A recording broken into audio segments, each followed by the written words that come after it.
Welcome. You are here to rest, to let your mind drift.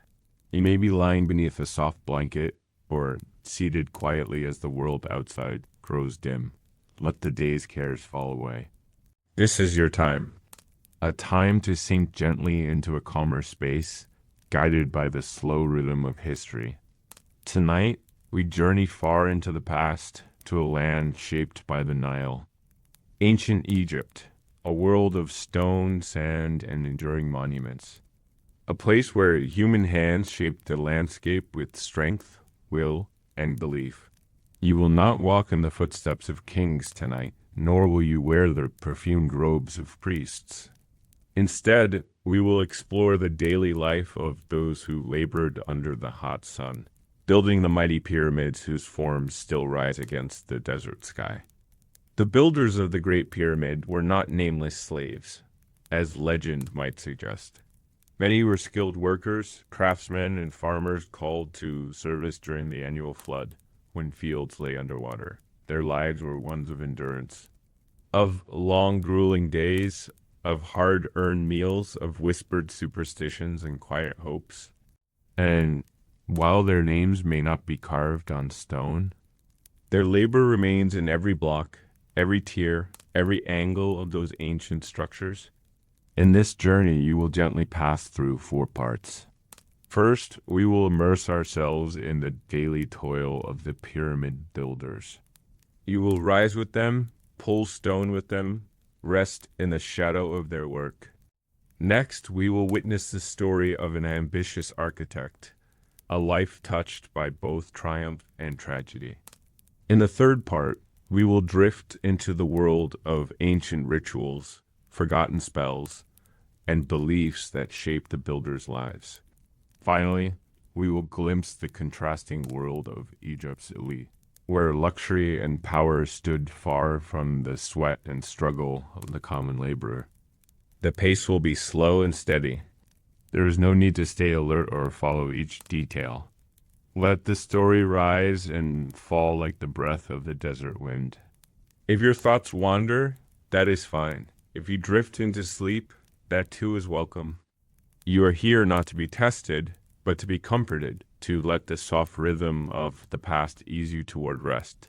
So now, begin to imagine the sky still dark. The first call of the overseer's horn low in the distance. The great pyramid rising unfinished above the sands. The cool air of morning soon to be chased away by the sun. You wake upon the Giza Plateau, an ancient land, ready to begin another day beneath the shadow of the pharaoh's tomb. Sleep comes slowly after a day of toil. Your body sinks into the rough mat beneath you, limbs heavy with exhaustion. The night air is cool, a gentle breeze moving through the camp. The voices of other workers drift softly across the space. Low murmurs, the occasional soft laugh, the quiet strumming of a simple lyre. The fires burn low. The stars wheel above in the endless desert sky. In this place, the days and nights blend together, one after another. Each dawn brings the same call, the same labor, the same pyramid rising ever higher. Morning comes again. The overseer's horn sounds once more, low and long across the still air. You stretch aching limbs, and rise. The bread tastes the same, the beer is thick and sour as before. There is little to say. The sun will soon rise, and the stones must be moved. You gather with your crew, walking the familiar path toward the yard. The block awaiting you today is even larger than yesterday's, its surface rough, edges sharp, weight immense. The ropes are checked, new ones added to bear the strain.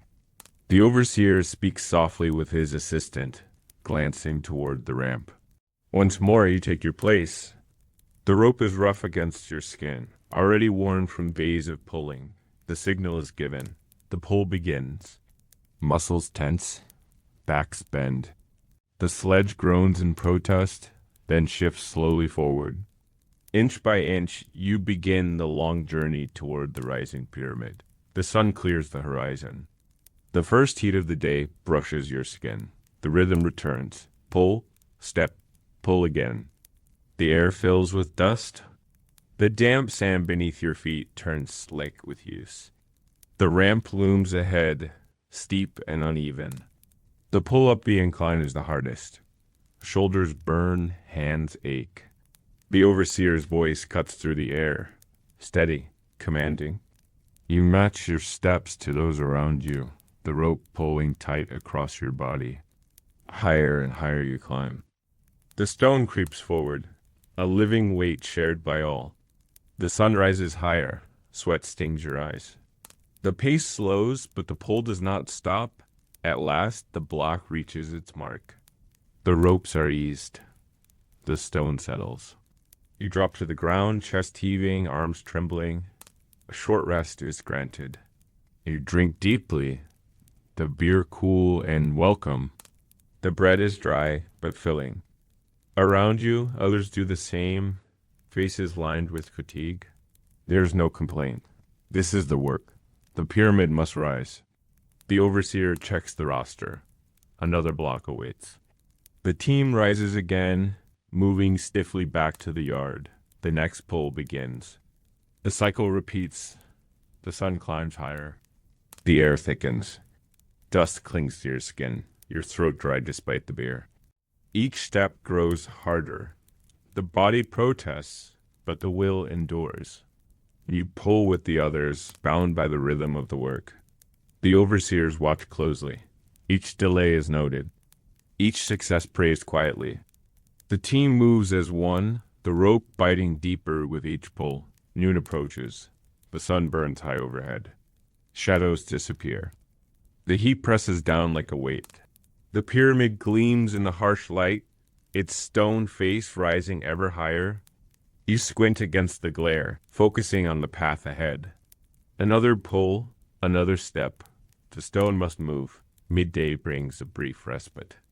You sit in a scant shade, drinking, eating, resting sore muscles. Conversation is sparse. The work consumes all.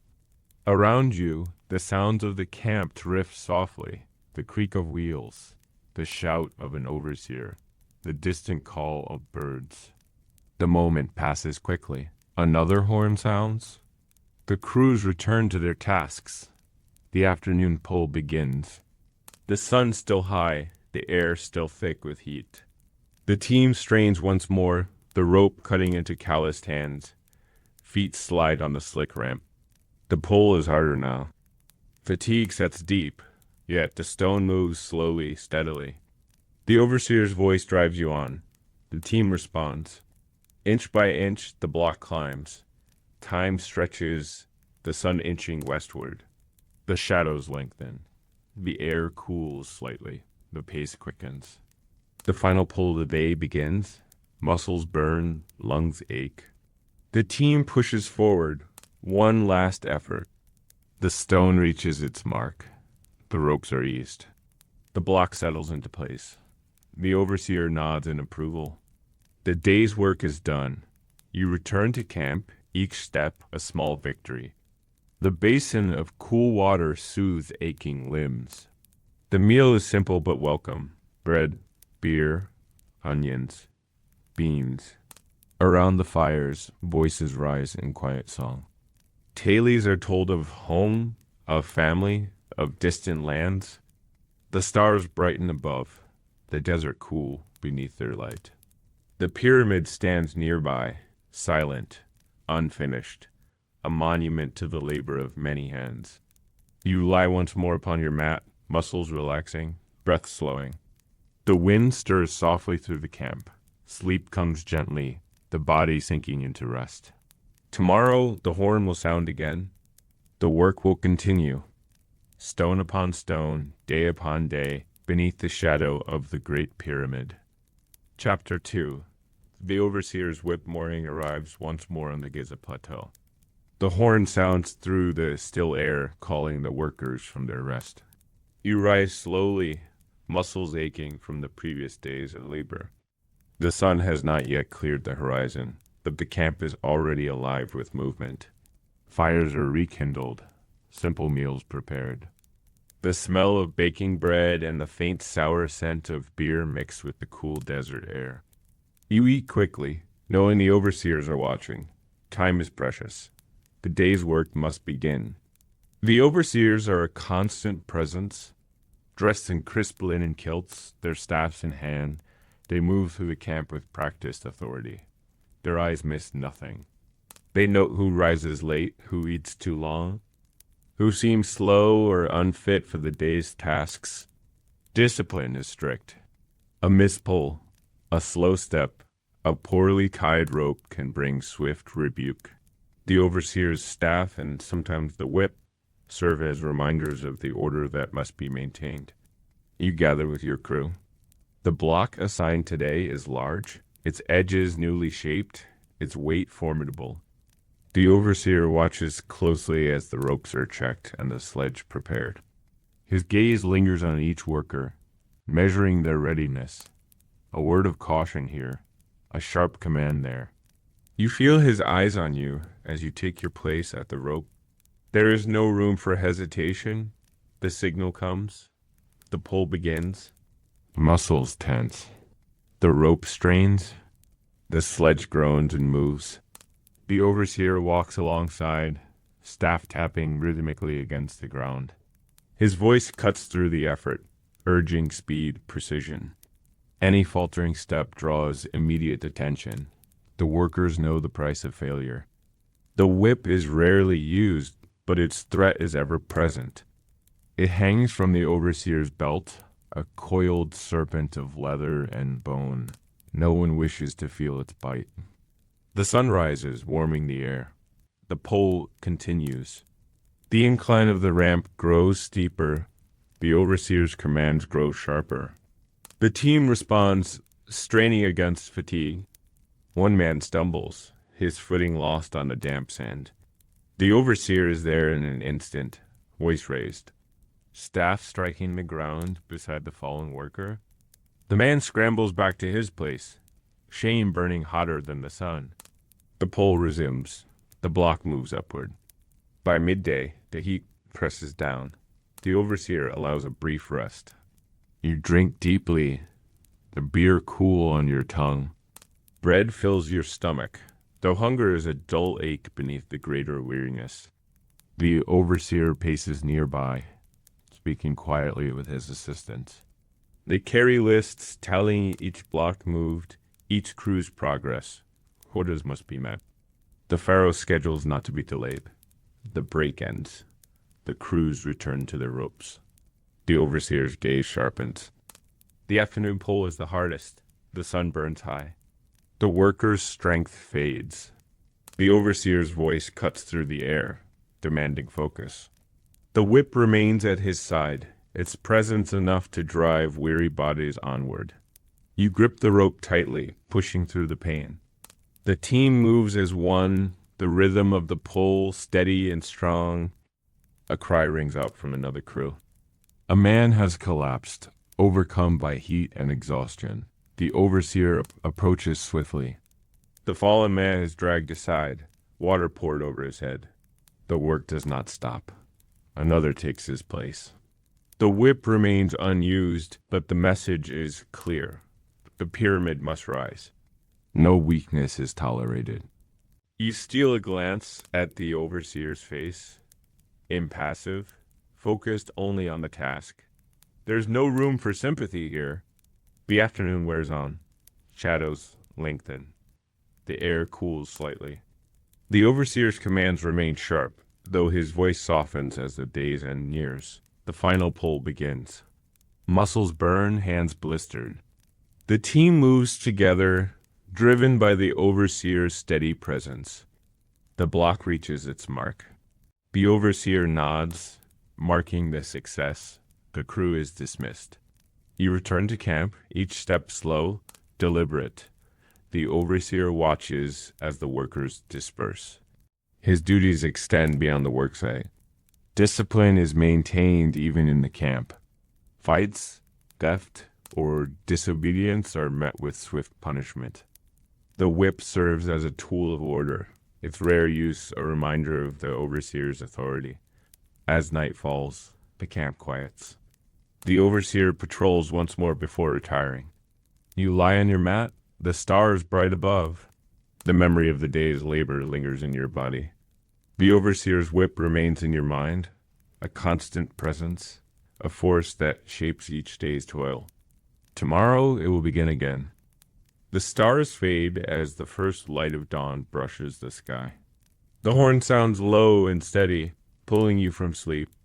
The air is cool, your breath visible in the early chill. Around you, the camp stirs.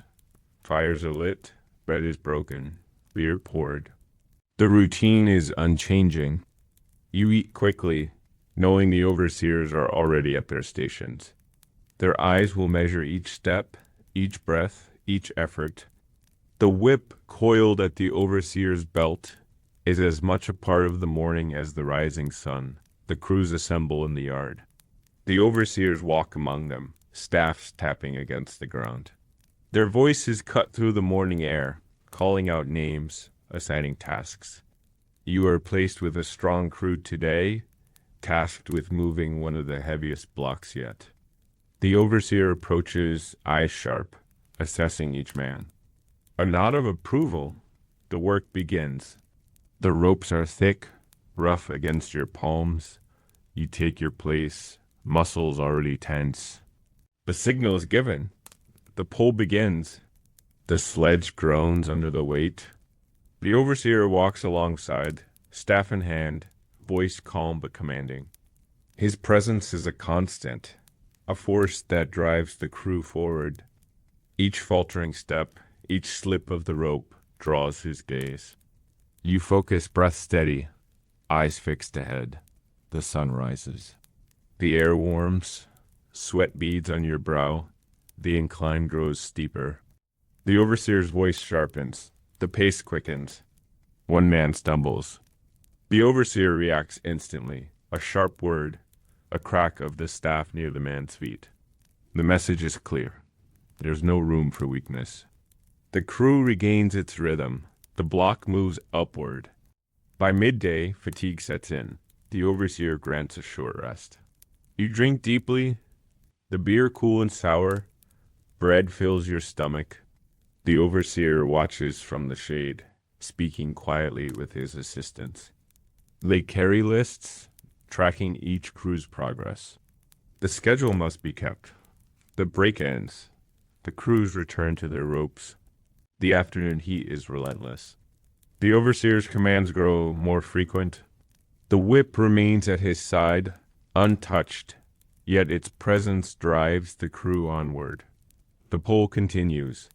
Muscles burn. Hands blister. The overseer's voice never wavers. A man near you falters. The overseer steps forward, whip uncoiled in his hand. The sight alone is enough. The man straightens, pulls harder. The block moves. Another crew struggles on a nearby ramp. The overseer from their team uses the whip. A sharp crack in the heavy air. The sound carries. Your crew pulls with renewed focus. No one wishes to feel the sting. The overseers know this. The whip is used sparingly, its threat more powerful than its bite. It is discipline, control, the will of the pharaoh made flesh. The sun sinks lower. Shadows stretch across the sand. The final pull begins. The overseer's voice guides the rhythm. The team moves as one, driven by duty and fear. The block reaches its place. The overseer marks the success. The crew is dismissed. You return to camp, body aching, mind weary. The overseer's gaze follows. His role does not end with the day's labor. In the camp, he maintains order. Fights, staff disobedience, all are met with swift justice. The whip, though rarely used, is the symbol of that justice. It shapes each man's behavior. You eat in silence, the overseer's presence lingering in your thoughts. Night falls, the camp quiets. The overseer makes his final rounds. You lie on your mat beneath the stars. The day's toil fades into the cool night air. The overseer's whip remains in your mind, a constant companion. Tomorrow, the horn will sound again. The overseer will watch. The work will continue. Chapter 3. The Quarrymen of Tura. The sun has not yet risen when you are roused from sleep. Today is not a day for hauling on the Giza Plateau. Today, you and a select group of workers are bound for Tura, the great limestone quarries across the Nile. The overseer calls the names. You are among those chosen. The journey will be long. The work will be harder still. A small boat waits at the river bank, its simple sails furled in the cool dawn air. You climb aboard with your companions. The overseer joins you, his staff resting across his knees. The oarsmen take their places. The river is calm, its surface smooth as glass. The boat slips into the current. The city of Memphis drifts past in the dim light, its towers and temples quiet. Beyond, the quarries of Tura await. The ride is silent. The overseer speaks little. The men conserve their strength, knowing what lies ahead. The limestone of Tura is prized for its purity, its bright, almost white color. It will face the sun upon the great pyramid, gleaming for all to see. But before that, it must be cut, shaped, and hauled from the earth.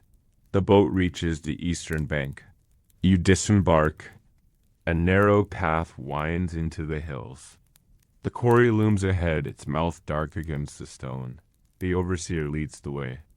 The air grows cooler as you descend into the tunnels. The light fades. Oil lamps flicker against rough walls. The scent of damp earth fills your nostrils. The quarrymen are already at work. The sound of metal striking stone echoes through the passages. You're given tools, copper chisels, wooden mallets, stone hammers. The overseer assigns your place. You begin. The stone is hard, unyielding. Each strike sends shivers up your arms. Dust fills the air.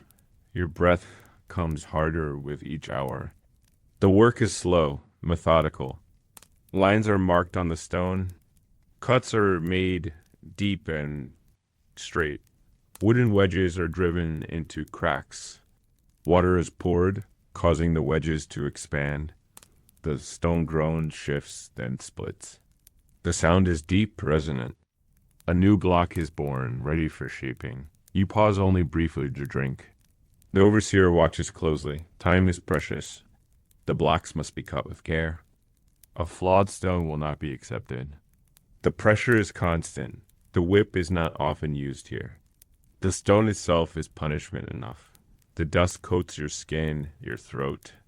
The air grows heavy, thick with the scent of earth and sweat. The hours pass in dim light.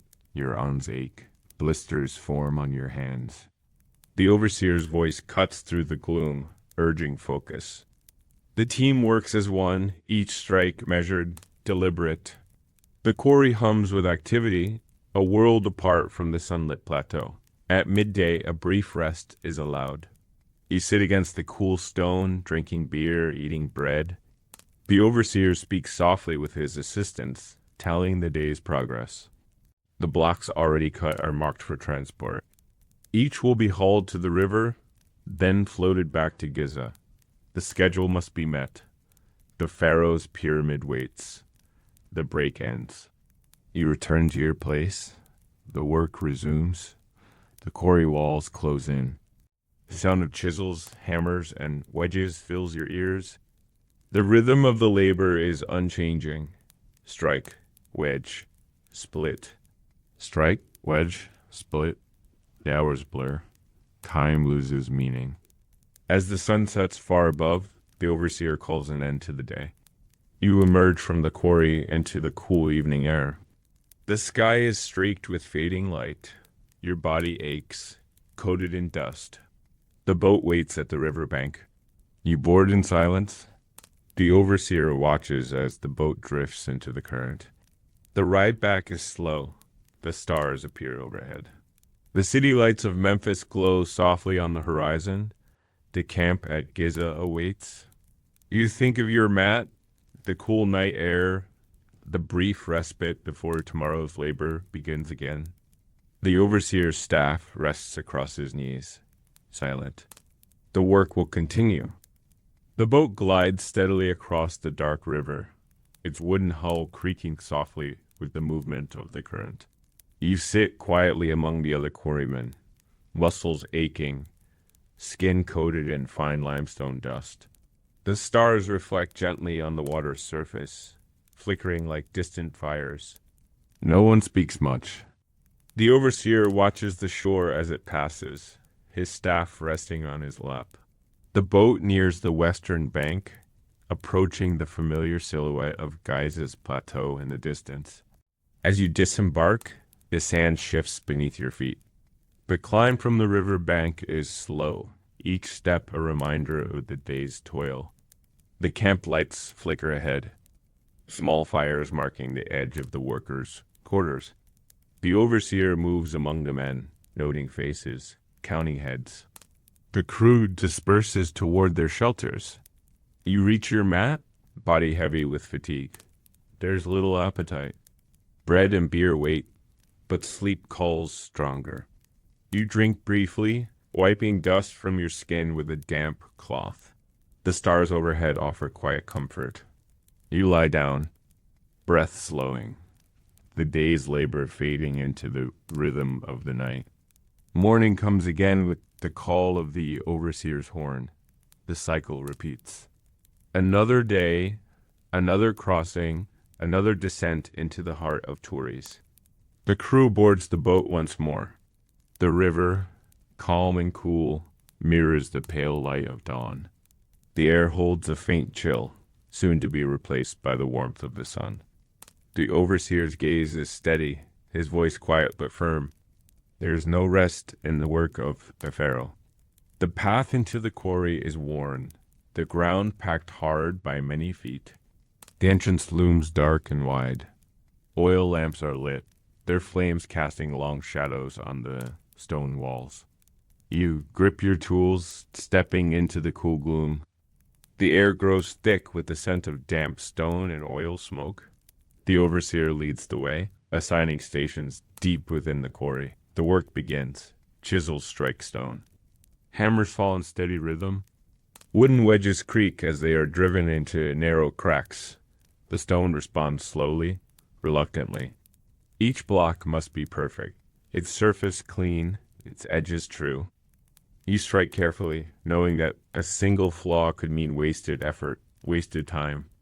The overseer watches each man, his eyes missing nothing. Dust rises with each blow.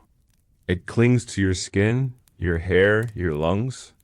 Sweat runs down your back, mixing with the fine powder. You pause only to drink, the beer sour but refreshing. The overseer marks the progress on a small tablet, tallying each block prepared. His assistants move among the workers, adjusting lamps, checking tools. The work is relentless. The noise of the quarry fills your ears, a constant hum of labor.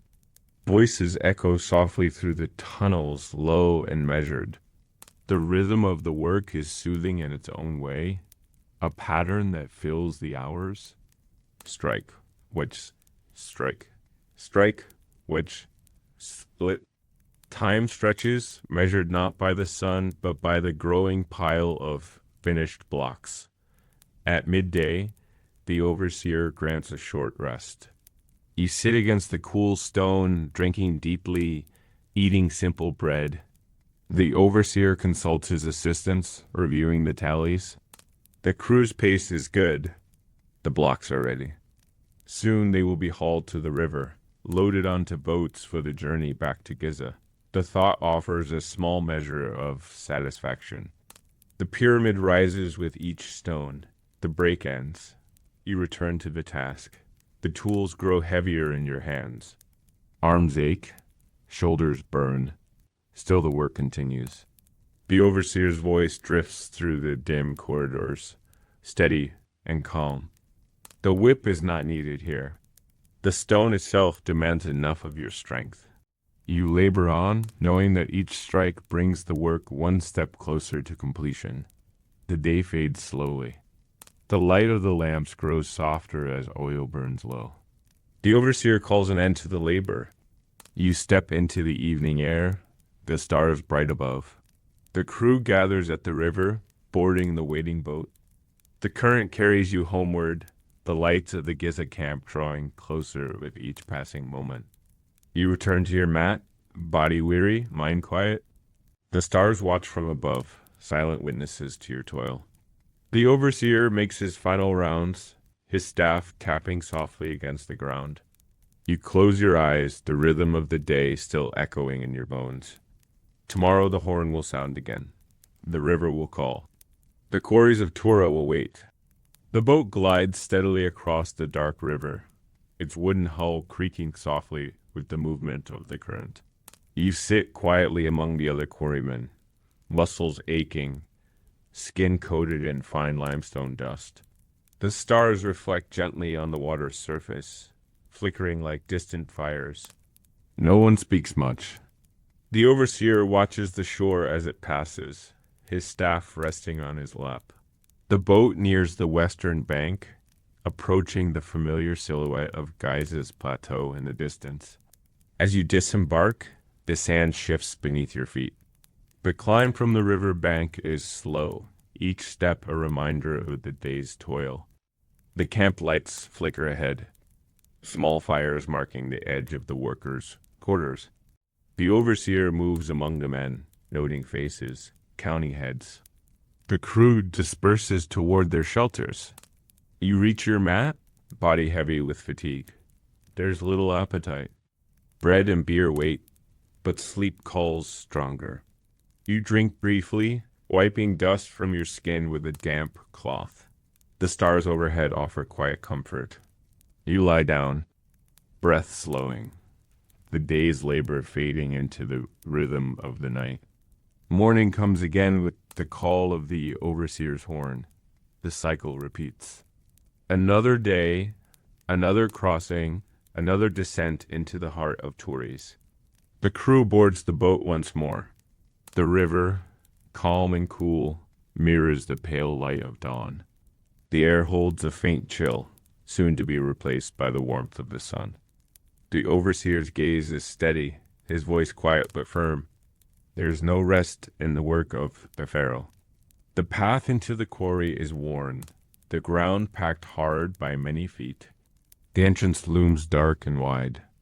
Oil lamps are lit, their flames casting long shadows on the stone walls. You grip your tools, stepping into the cool gloom. The air grows thick with the scent of damp stone and oil smoke. The overseer leads the way, assigning stations deep within the quarry. The work begins. Chisels strike stone. Hammers fall in steady rhythm. Wooden wedges creak as they are driven into narrow cracks. The stone responds slowly, reluctantly. Each block must be perfect, its surface clean, its edges true. You strike carefully, knowing that a single flaw could mean wasted effort, wasted time. The overseer watches each man, his eyes missing nothing. Dust rises with each blow. It clings to your skin, your hair, your lungs. Sweat runs down your back, mixing with the fine powder. You pause only to drink, the beer sour but refreshing. The overseer marks the progress on a small tablet, tallying each block prepared. His assistants move among the workers, adjusting lamps, checking tools. The work is relentless. The noise of the quarry fills your ears, a constant hum of labor. Voices echo softly through the tunnels, low and measured. The rhythm of the work is soothing in its own way, a pattern that fills the hours. Strike, wedge, strike. Strike, wedge, split. Time stretches, measured not by the sun, but by the growing pile of finished blocks. At midday, the overseer grants a short rest. You sit against the cool stone, drinking deeply, eating simple bread. The overseer consults his assistants, reviewing the tallies. The crew's pace is good. The blocks are ready. Soon they will be hauled to the river, loaded onto boats for the journey back to Giza. The thought offers a small measure of satisfaction. The pyramid rises with each stone. The break ends. You return to the task. The tools grow heavier in your hands. Arms ache, shoulders burn. Still the work continues. The overseer's voice drifts through the dim corridors, steady and calm. The whip is not needed here. The stone itself demands enough of your strength. You labor on, knowing that each strike brings the work one step closer to completion. The day fades slowly. The light of the lamps grows softer as oil burns low. The overseer calls an end to the labor. You step into the evening air, the stars bright above. The crew gathers at the river, boarding the waiting boat. The current carries you homeward, the lights of the Giza camp drawing closer with each passing moment. You return to your mat, body weary, mind quiet. The stars watch from above, silent witnesses to your toil. The overseer makes his final rounds, his staff tapping softly against the ground. You close your eyes, the rhythm of the day still echoing in your bones. Tomorrow the horn will sound again. The river will call. The quarries of Tura will wait. The morning breaks clear and cool, a pale light spreading over the Giza plateau. The air carries a faint chill, though the sun will soon burn it away. The horn sounds as always, low and steady, rousing the camp. You rise from your mat, stretch aching limbs, and move toward the fires. Bread is broken, beer poured, the simple ritual of beginning another day. Yet as you eat, a change in the camp's mood becomes clear. The usual quiet talk is replaced by hushed voices, uneasy glances. Something has happened. You listen closely. The word spreads quickly. The architect is dead. The master who oversaw the design of the Great Pyramid, the one who walked the highest ramps, whose plans were carved in fine wax tablets, has been found lifeless in his quarters. A sharp intake of breath. The architect was not a laborer, not an overseer, but a man of rank and favor, close to the court of Khufu himself. His passing sends ripples through the entire site. How did it happen? Whispers fill the air. Some say illness. Others speak of shadows, of curses renewed.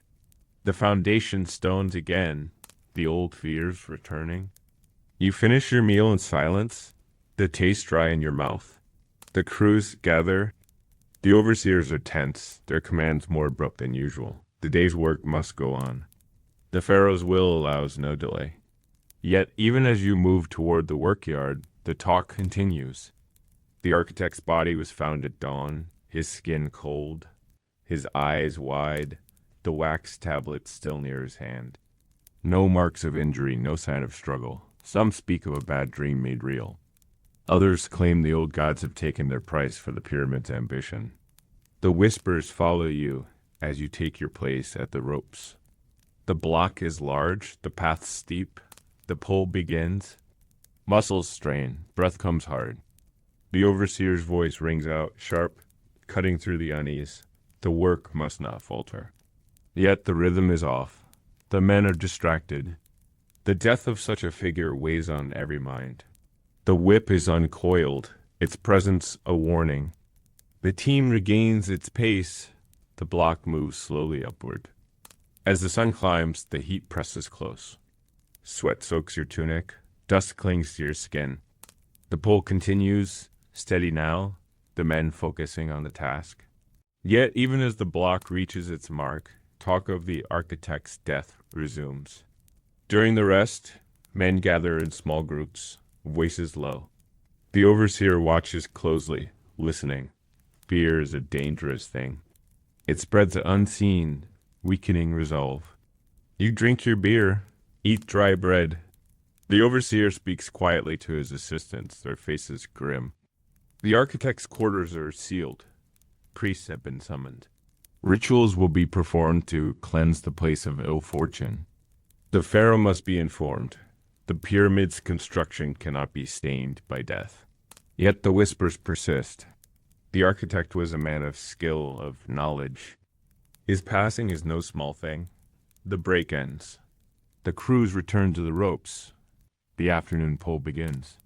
The sun burns high, shadows short. The team moves as one, the overseer's command sharp and steady. The work demands full attention. The block inches forward. Muscles burn, hands blister. The overseer allows no pause, no distraction. The whip remains in hand, though unused. As the day wears on, the talk shifts. Some say the architect's death is a warning, the gods displeased, the old stones restless. Others dismiss it as illness, a heart stopped in the night. Yet no one truly knows. The unknown weighs heavier than any stone. You focus on the pull, the rope rough against your palms. The block nears its place. The overseer's voice rises, driving the team onward. The final effort comes as the sun begins to fall. The block is set. The overseer marks the tally, dismisses the crew. You walk back to camp, each step slow with fatigue. Around the fires, the talk resumes. The priest will arrive tomorrow. Offerings will be made. The architect will be buried with honor. Yet the unease lingers. You eat in silence, the stars bright above. The pyramid stands watch, unfinished, its face turned toward the heavens. You lie on your mat, sleep slow to come. The architect's death weighs in your mind. The dreams that follow are restless, filled with shadowed corridors and distant voices. The old fears return. Morning will come. The horn will sound. The work will continue. Chapter 4, Cursed Foundations, morning returns, but the air still feels heavy. You wake before the horn, body stiff, mind restless. Around the camp, others rise quietly. The usual chatter is subdued. The bread tastes drier than usual, the beer more bitter. The talk of curses has not faded. If anything, it has grown stronger overnight. Dreams were troubled, sleep broken. Some claim to have heard voices in the dark, soft whispers from the direction of the pyramid. You say little. There is work to be done. The horn sounds. The overseers gather the crews. Today, your team is once again assigned to the base stones near the foundation. A murmur runs through the men.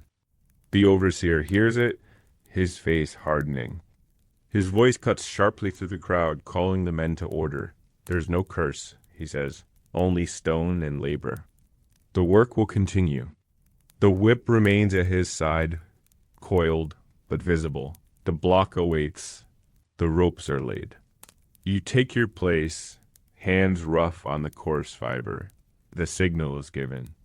The pull begins. The stone is stubborn, the ground beneath uneven.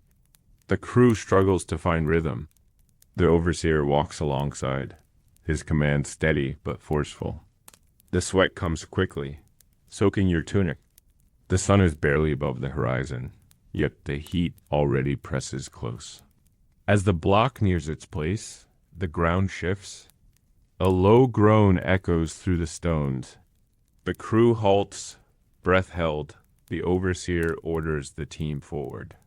The pull resumes, cautious, controlled. The block settles at last, its edges aligned. The masons move in, faces tense. The overseer grants a short rest. You sit in the sparse shade, drinking your beer. Around you, the whispers continue. Stories of the crushed worker, of strange sounds, of dreams filled with shadowed figures. Some claim the ground itself is cursed, that ancient spirits guard these stones. Others speak of old gods, angered by the pharaoh's ambition. The overseer stands nearby, listening, eyes narrowing. The break ends. Another block must be moved. The overseer's voice is sharp, commanding. The team returns to the ropes. The sun climbs higher. The air grows thick. Muscles burn. The crew pulls in weary unison. The ground feels unstable beneath your feet. A rope snaps suddenly, the frayed end whipping through the air. The block jerks to one side. The crew stumbles, shouts rising. The overseer is there in an instant. The rope is replaced. The team regains its footing. The pull resumes. The whip is uncoiled, its presence a silent warning. Fear must not take hold. The overseer knows this. Order must be maintained. The crew pulls harder, driven by duty and unease. The block moves slowly, inch by inch, toward its place. Midday brings a longer rest. The overseer allows it, sensing the strain. You sit beneath a scaffold. The cool shade a small relief. The beer soothes your throat. The bread fills your stomach. The overseer speaks quietly with his assistants, glancing often toward the men. Fear is dangerous. It weakens the will. The overseer must act. He calls the men to gather. His voice is calm, steady. There is no curse, he says again. The dead rest beneath the sands. The stones do not move by magic. The work is hard, but it is honest. The pyramid must rise. The pharaoh's will is strong. The crew listens, some nodding, others silent. The overseer coils the whip once more. The message is clear. The afternoon pull begins. The block is large, heavy. The crew moves with care, each step measured. The overseer's presence is constant. His voice guides the rhythm. The sun sinks slowly, shadows stretching across the sand. The ground beneath the cursed stones feels more stable now, the men's footing more sure. The pull continues. The block reaches its mark. As the day ends, the overseer dismisses the crew. You return to camp, body aching, mind quieter. Around the fires, the stories fade. The overseer's words linger. Perhaps the curse is only in the mind. You eat in silence, the stars bright above. The cool night air soothes your skin. The pyramid looms nearby, its unfinished face watching over the camp. You lie on your mat, breath slowing. The dreams come softer now, less troubled. The ground feels still beneath you. The night passes in quiet. Tomorrow the horn will sound again. The cursed foundation will wait, but the fear has lessened. The work will go on. Chapter 5. The Death of Khufu's Architect. The morning breaks clear and cool. A pale light spreading over the Giza Plateau. The air carries a faint chill, though the sun will soon burn it away. The horn sounds as always, low and steady, rousing the camp. You rise from your mat, stretch aching limbs, and move toward the fires. Bread is broken, beer poured, the simple ritual of beginning another day. Yet as you eat, a change in the camp's mood becomes clear. The usual quiet talk is replaced by hushed voices, uneasy glances. Something has happened. You listen closely. The word spreads quickly. The architect is dead. The master who oversaw the design of the Great Pyramid, the one who walked the highest ramps, whose plans were carved in fine wax tablets, has been found lifeless in his quarters. A sharp intake of breath. The architect was not a laborer, not an overseer, but a man of rank and favor, close to the court of Khufu himself. His passing sends ripples through the entire site. How did it happen? Whispers fill the air. Some say illness. Others speak of shadows, of curses renewed. The foundation stones again, the old fears returning. You finish your meal in silence, the taste dry in your mouth. The crews gather. The overseers are tense, their commands more abrupt than usual. The day's work must go on. The pharaoh's will allows no delay. Yet even as you move toward the workyard, the talk continues. The architect's body was found at dawn, his skin cold, his eyes wide, the wax tablets still near his hand. No marks of injury, no sign of struggle. Some speak of a bad dream made real. Others claim the old gods have taken their price for the pyramid's ambition. The whispers follow you as you take your place at the ropes. The block is large, the path steep, the pull begins. Muscles strain, breath comes hard. The overseer's voice rings out, sharp, cutting through the unease. The work must not falter. Yet the rhythm is off. The men are distracted. The death of such a figure weighs on every mind. The whip is uncoiled, its presence a warning. The team regains its pace. The block moves slowly upward. As the sun climbs, the heat presses close. Sweat soaks your tunic, dust clings to your skin. The pull continues, steady now, the men focusing on the task. Yet, even as the block reaches its mark, talk of the architect's death resumes. During the rest, men gather in small groups, voices low. The overseer watches closely, listening. Fear is a dangerous thing. It spreads unseen, weakening resolve. You drink your beer, eat dry bread. The overseer speaks quietly to his assistants, their faces grim. The architect's quarters are sealed. Priests have been summoned. Rituals will be performed to cleanse the place of ill fortune. The pharaoh must be informed. The pyramid's construction cannot be stained by death.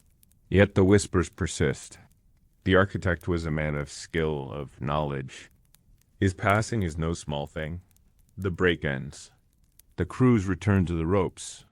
The afternoon pull begins. The sun burns high, shadows short. The team moves as one, the overseer's command sharp and steady. The work demands full attention. The block inches forward. Muscles burn, hands blister. The overseer allows no pause, no distraction. The whip remains in hand, though unused. As the day wears on, the talk shifts. Some say the architect's death is a warning. The gods displeased. The old stone's restless. Others dismiss it as illness. A heart stopped in the night. Yet no one truly knows. The unknown weighs heavier than any stone. You focus on the pull, the rope rough against your palms. The block nears its place. The overseer's voice rises, driving the team onward. The final effort comes as the sun begins to fall. The block is set. The overseer marks the tally, dismisses the crew. You walk back to camp, each step slow with fatigue. Around the fires, the talk resumes. The priests will arrive tomorrow. Offerings will be made. The architect will be buried with honor. Yet the unease lingers. You eat in silence, the stars bright above. The pyramid stands watch, unfinished, its face turned toward the heavens. You lie on your mat, sleep slow to come. The architect's death weighs in your mind. The dreams that follow are restless, filled with shadowed corridors and distant voices. The old fears return. Morning will come. The horn will sound. The work will continue. The sky lightens slowly, a pale wash spreading over the plateau. The horn sounds once more, steady and low, calling the workers to rise. You wake from uneasy dreams, the weight of the previous day still heavy in your thoughts. Around the camp, the others move quietly. The usual morning chatter is absent. The death of the architect has touched everyone. Bread is broken in silence. The beer, though sour and thick as always, seems dull on the tongue. The overseers move among the men, watchful. Their voices are low but firm. The day's labor will not be delayed. Word spreads quickly. The priests have arrived. Cloaked in fine linen, their heads shaved, they bring incense and sacred oils. The architect's body is prepared according to ancient rites. His quarters are cleansed. Offerings are laid at the threshold. Bread, beer, a small carved figure, jars of oil and resin. The old chants rise softly into the morning air, drifting across the camp. The overseers give no comment. They simply call the crews to order. The work must continue. You gather with your team. The block assigned today is smaller, but the path steep, the ramp worn from many pulls. The overseer stands nearby, his face stern. The signal is given. The pull begins. You lean into the rope, muscles tight. The sledge groans beneath the load. The team moves as one, the rhythm slow but steady. The sun climbs higher. The air grows warm. Sweat beads on your skin. The stone inches forward. As you pull, the talk drifts among the men. Whispers of the architect's final days. Some say he had grown pale, thin, troubled by unseen forces. Others claim he spoke of dreams, visions of ancient spirits beneath the sands. No one knows the truth. The priests say his ka, his spirit, has journeyed on. Yet the unease remains. Each man pulls with an extra weight in his heart, a question unspoken. The block reaches its mark. A brief rest follows. You sit in a thin shade, drinking beer, tearing bread. The overseer's voice carries across the space, urging the crews back to task.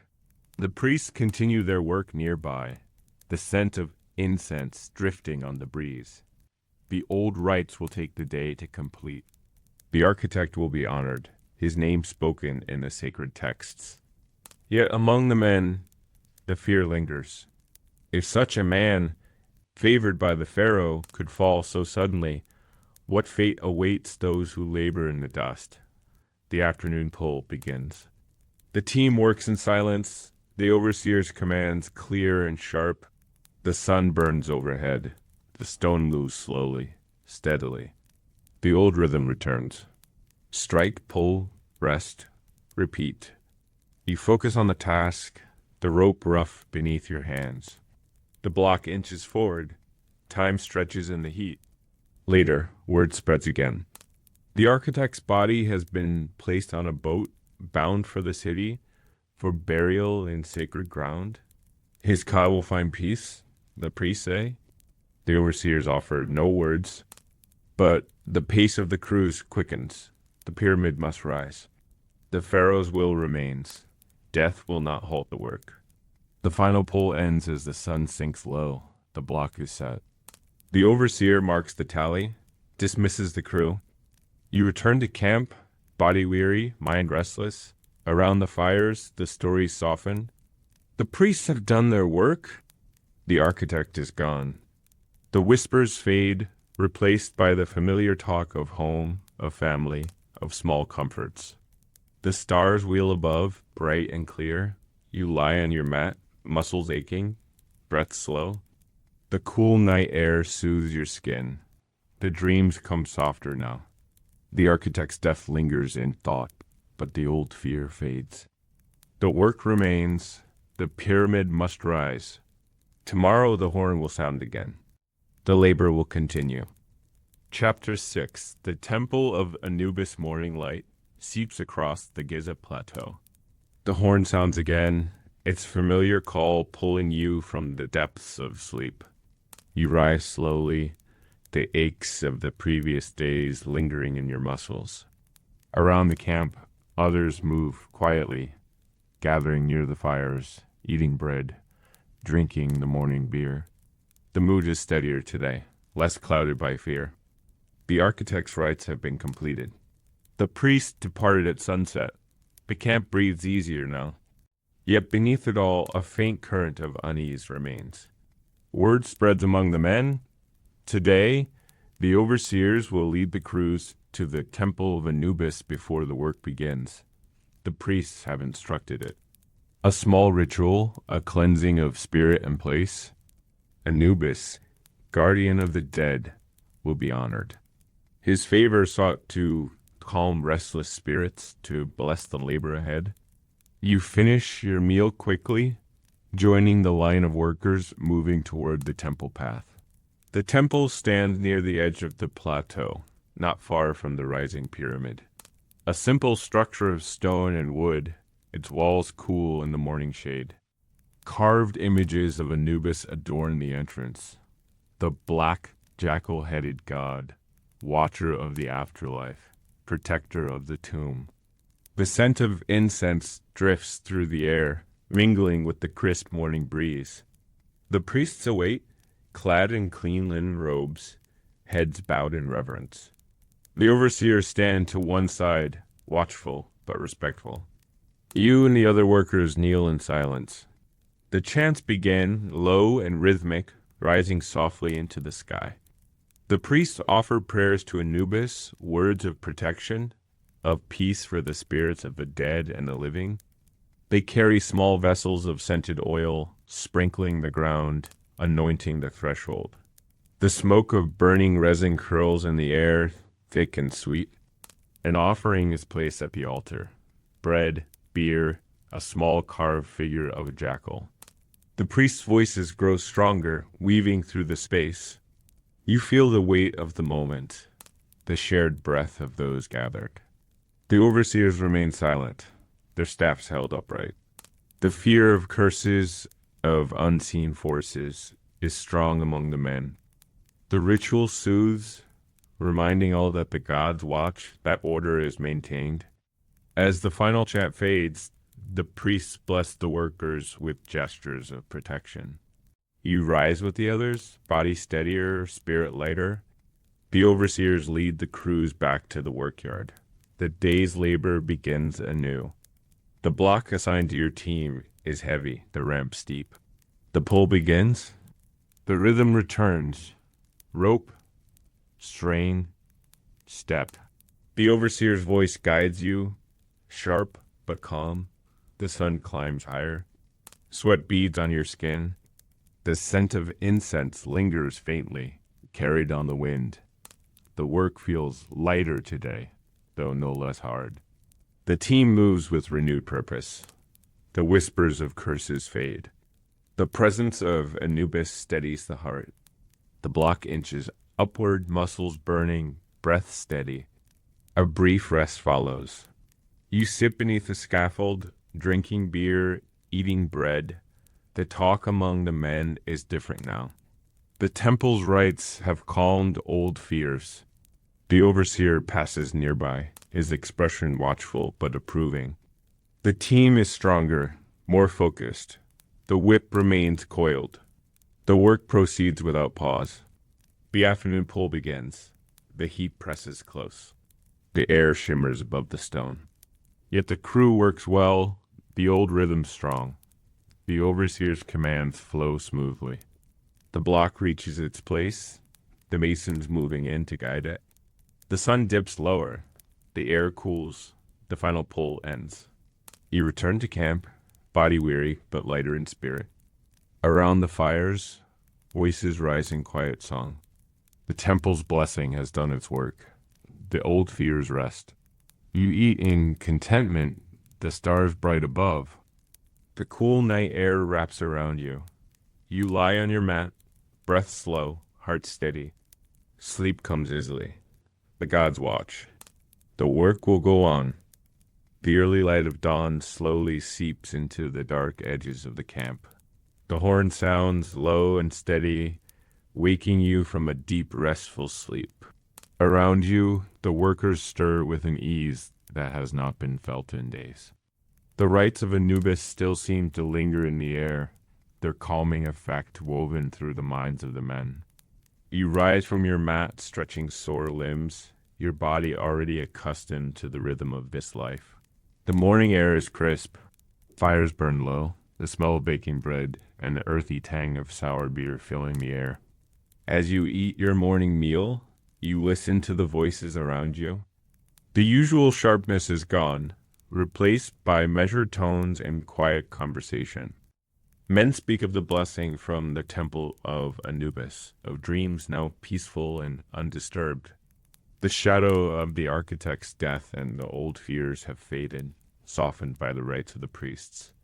The overseers move among the men with quiet approval. There's work to be done, but today the spirits of the workers are stronger. You gather with your team at the yard.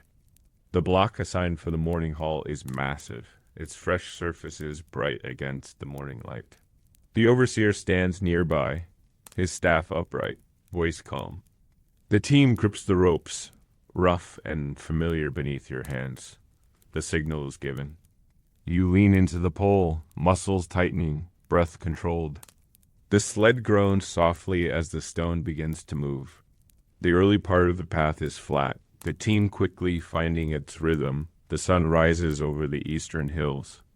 Its light falls across the plateau, washing the unfinished pyramid in a soft glow. The air is cool still, the perfect time for progress. The overseer's voice cuts through the air, guiding the pace. The team pulls smoothly, the great weight sliding forward with steady effort. The ground beneath is dampened, packed firm to aid the sled's passage. Sand clings to your legs, dust rising in small clouds with each step. You pass the site of the older foundations, once whispered to be cursed. Now the men move past with steady strides, eyes forward, fears set aside. The rites of Anubis have given them peace, if only for a time. You feel it too, a steadiness, a quiet resolve filling your chest. The overseer's gaze passes over the team, finding no fault. The pull continues. By midday, the incline of the main ramp looms ahead. The path steepens sharply, the hardest part of the day's work. The overseer grants a short rest before the climb. You kneel in the thin shade of a scaffold, drinking deeply from your beer, the sour taste refreshing. Bread is shared in silence. Around you, men speak in low voices. There's no mention of curses, no lingering dread. The talk turns to home, to families, to the nearing completion of the pyramid. The overseer speaks with his assistants, nodding slowly. The team is strong today. The signal comes again. You take your place, gripping the rope. The steep incline demands all your strength. The block groans under the strain, the ropes pulling tight. The team leans forward, muscles burning, each step a test of will. The sun is high now, the heat pressing down. Sweat stings your eyes, runs in rivulets down your back.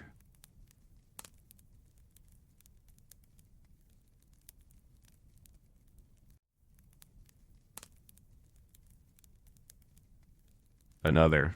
The block moves. The ramp narrows near the top. The pace must slow. Precision is key. The overseer watches closely, ready to intervene if needed. Yet the team moves well, steady and sure. The block inches toward its place. Time blurs in the heat and effort. Your body acts on instinct, every motion practiced, each pull deliberate. The ground beneath your feet is slick with sand and sweat, but you do not falter. The presence of Anubis feels close, a quiet strength in your chest. The block reaches its mark. The overseer signals a halt. You ease the ropes carefully, letting the stone settle. The masons step in, guiding it into perfect alignment. The team stands back, breath heaving, arms trembling with fatigue. The overseer nods in approval. Another stone set. Another step toward the pharaoh's dream. The sun dips lower. The final pull of the day begins. A smaller block to be moved before the light fades. The team moves with weary determination, the overseer's command steady as ever. The whip remains unused, its mere presence enough to maintain order. The work today has been good. No mishaps, no faltering steps. The blessing of Anubis holds strong. As the last block is set, the overseer dismisses the team. You walk slowly back to camp, body aching. Chapter 7 title, Brewing Beer for the Builders. The sun is only a faint glow along the eastern horizon when the horn sounds through the camp. You rise slowly, the familiar ache of tired muscles greeting the new day. The cool air carries the sense of earth and ash, the embers of the night's fire still smoldering. Around you, the workers stir, moving with the quiet rhythm of routine. Bread is broken, beer poured. The thin, sour liquid is thick with grain, a brew both food and drink, the daily companion of all who labor here. Today, word passes quickly through the camp. New barrels of beer have arrived from the brewhouse. The supply had grown thin in recent days. The old batches weak and sour. The workers smile at the news. There is no luxury here. It is life, strength, the fuel that moves stone and muscle. Without it, the body would falter, the spirit weaken. The overseers know this well. They walk among the men, ensuring each receives his portion. The brewhouse itself lies at the edge of the camp, a simple structure of mud brick and timber. Smoke drifts from its low chimney, the sweet, earthy scent of malted grain heavy in the air. You pass it on your way to the yard, the sounds of labor rising from within. Brewers move among large clay vessels, stirring thick mash with long wooden paddles. The beer is made from emmer wheat and barley, a recipe unchanged for generations. Water, grain, and time. The gods themselves are honored with its gift. The dais block is smaller but must be placed high upon the growing face of the pyramid. The team gathers, ropes prepared. The pole begins. The rhythm returns quickly, the team working in smooth unison. The overseer watches, staff in hand, his voice calm. The fresh beer fills your veins with warmth and strength. The early sun rises higher, its light sharpening across the stone. The first pole is completed with ease. The masons call for another block. The overseer allows a short rest. You sit beneath the scaffold, the cool clay cup heavy in your hand. The beer is rich and full, its tang sharp on your tongue. Around you, the men drink deeply, the tension of effort easing from their shoulders. Voices rise in quiet conversation. There is laughter, soft and brief, a sound rare but welcome. The overseer watches with approval. Well-fed, well-watered men work better, with fewer mistakes. The brew house is busy today. More barrels are being prepared, fresh grain arriving from the storehouses. The camp scribes record each measure carefully, the brewmaster overseeing every step. The quality of the beer is watched as closely as the placement of stone. Poor brew leads to poor labor, and no one wishes to invite the overseer's displeasure. The afternoon pull begins. The sun now burns hot above, the air thick with heat. Sweat beads on your brow, soaks your tunic. Yet the team moves well, their strength renewed. The block inches upward, guided carefully along the steep ramp. The overseer's commands are steady, the team responsive. The day passes in this rhythm. Pull, rest, pull again. The beer is a constant, its warmth a steady thread through the hours. Later in the afternoon, as the sun begins to dip, a larger cask is brought from the brewhouse. The overseer orders an extra portion for the team, a reward for steady labor. You drink deeply, the cool brew easing the ache in your limbs. The mood lightens. Even the overseer allows himself a small cup, his usual stern expression softened. The brewers have done well. The final pull of the day is made with weary strength. The block is yet high upon the rising face of the pyramid. The overseer marks the tally, nods in approval. The team is dismissed. You return to camp, the fires burning brightly now. The scent of roasted onions and bread fills the air. More beer is poured, shared among the men. The day's labor is done. Around the fires, voices rise in quiet song. Stories are told of distant villages, of rivers and fields, of festivals long past. The overseers make their rounds, their presence calm. The brewhouse remains busy, preparing for tomorrow. You lie on your mat beneath the stars, the cool night air soothing your skin. The strength of the beer lingers, easing the weariness in your bones. Tomorrow, the horn will sound again. The brewers will work. The builders will pull. The pyramid will rise. Morning returns once more to the plateau. The horn sounds before the sun clears the horizon, calling the men from their rest. You rise slowly, the now familiar ache of labor settling deeper into your muscles with each passing day. Around you, the camp stirs in its usual rhythm, the fires burning low. The scent of bread and beer in the cool air. The brewhouse is already active. Its chimney smokes faintly against the dawn sky. Today, as the news spreads, the brewers have prepared a particularly strong batch. A festival day approaches, and the priests will honor the gods with offerings of food, beer, and song. For the workers, it means more beer, stronger and fuller, a gift to ease the long hours. The overseers, aware of the coming celebration, ensure the men receive their portions early. You drink deeply, the thick liquid filling your belly with warmth. The day's block is large, meant for the inner chamber's passage. Precision is key, the pull more delicate than brute. The team gathers. Ropes are prepared. the path checked. The pull begins. The beer gives strength, a quiet energy coursing through your limbs. The overseer's voice is steady, sharp but fair. The team finds its rhythm easily. The stone moves. The sun rises higher, its warmth spreading across the sand and stone. The brewhouse continues its work. More barrels are prepared, rolled carefully down to the yard. The scribes record each portion. The brewmaster watches with practiced eye.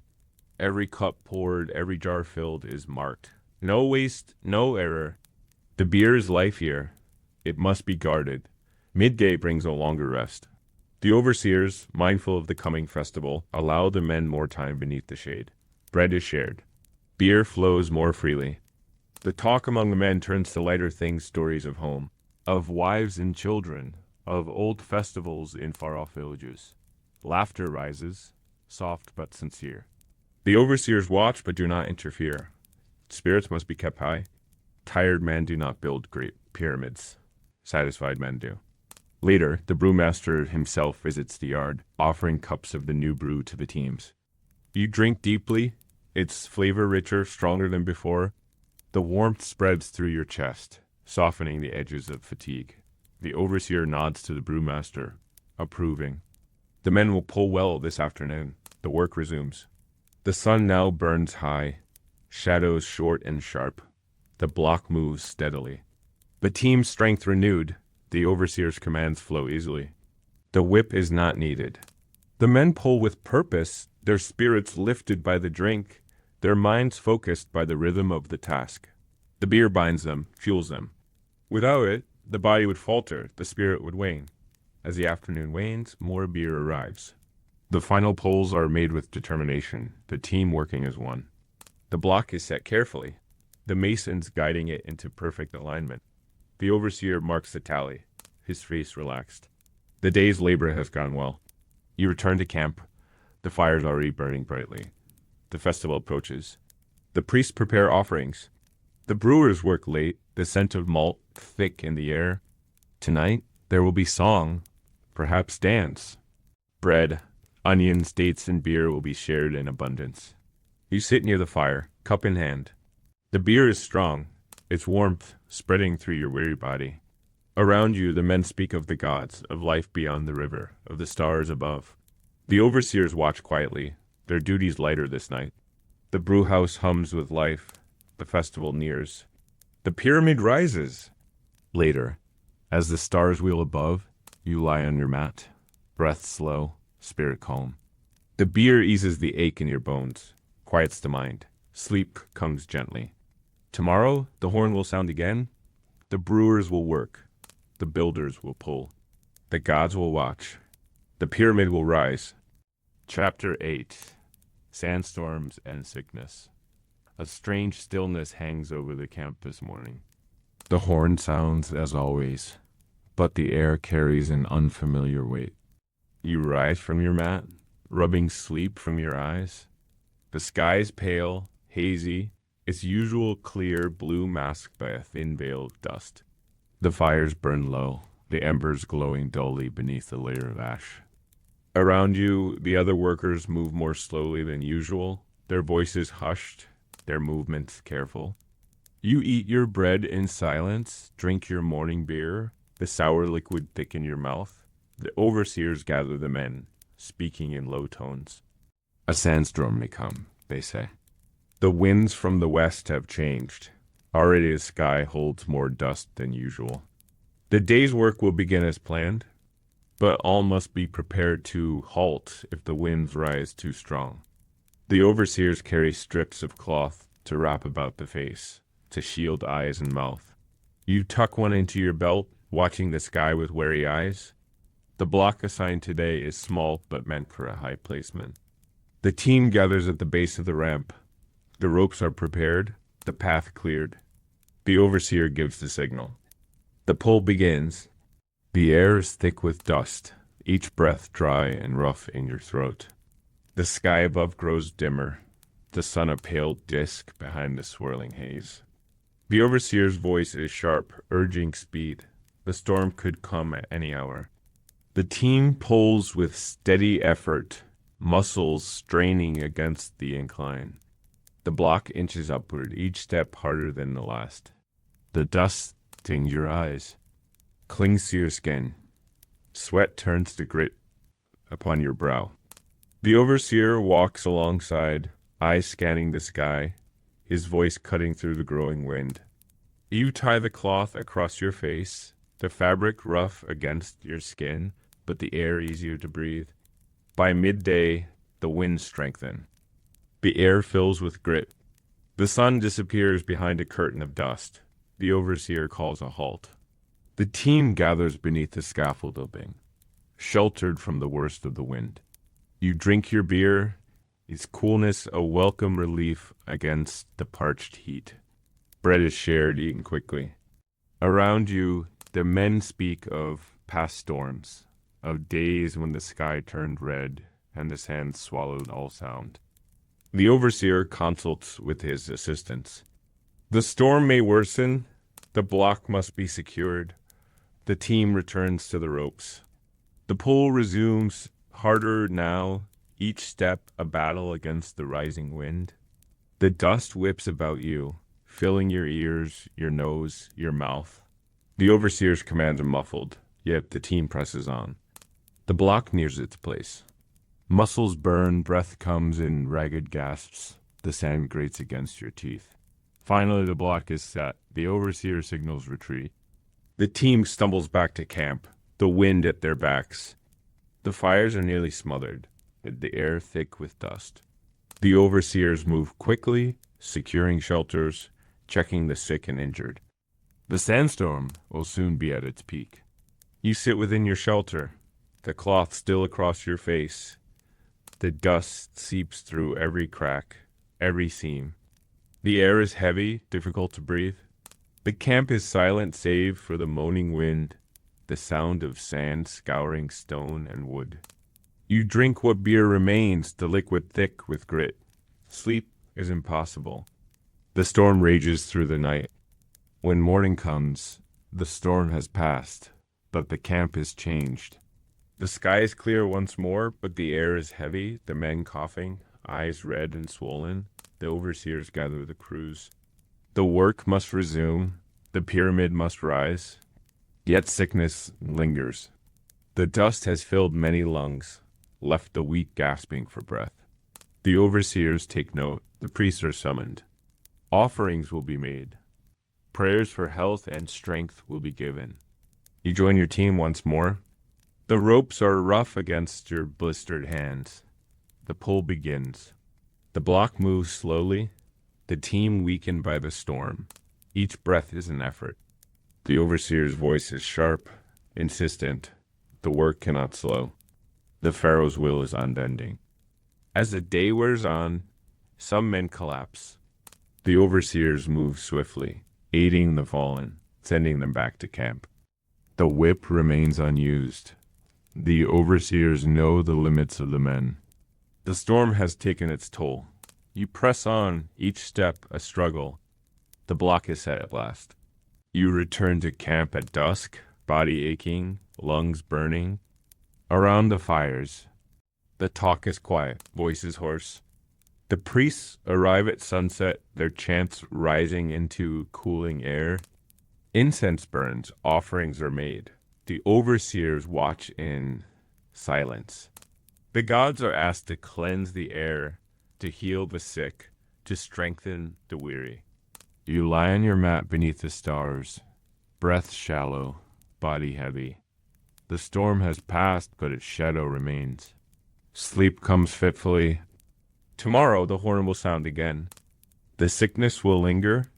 The work will continue. The sky is pale with dawn light, but the camp stirs more slowly this morning. The horn sounds low and distant, as if muffled by the dust still clinging to the air. You rise with effort, each breath shallow, the ache in your chest a dull constant. Around you, the others move with equal weariness, their faces drawn, eyes rimmed red. The storm has passed, but its mark remains.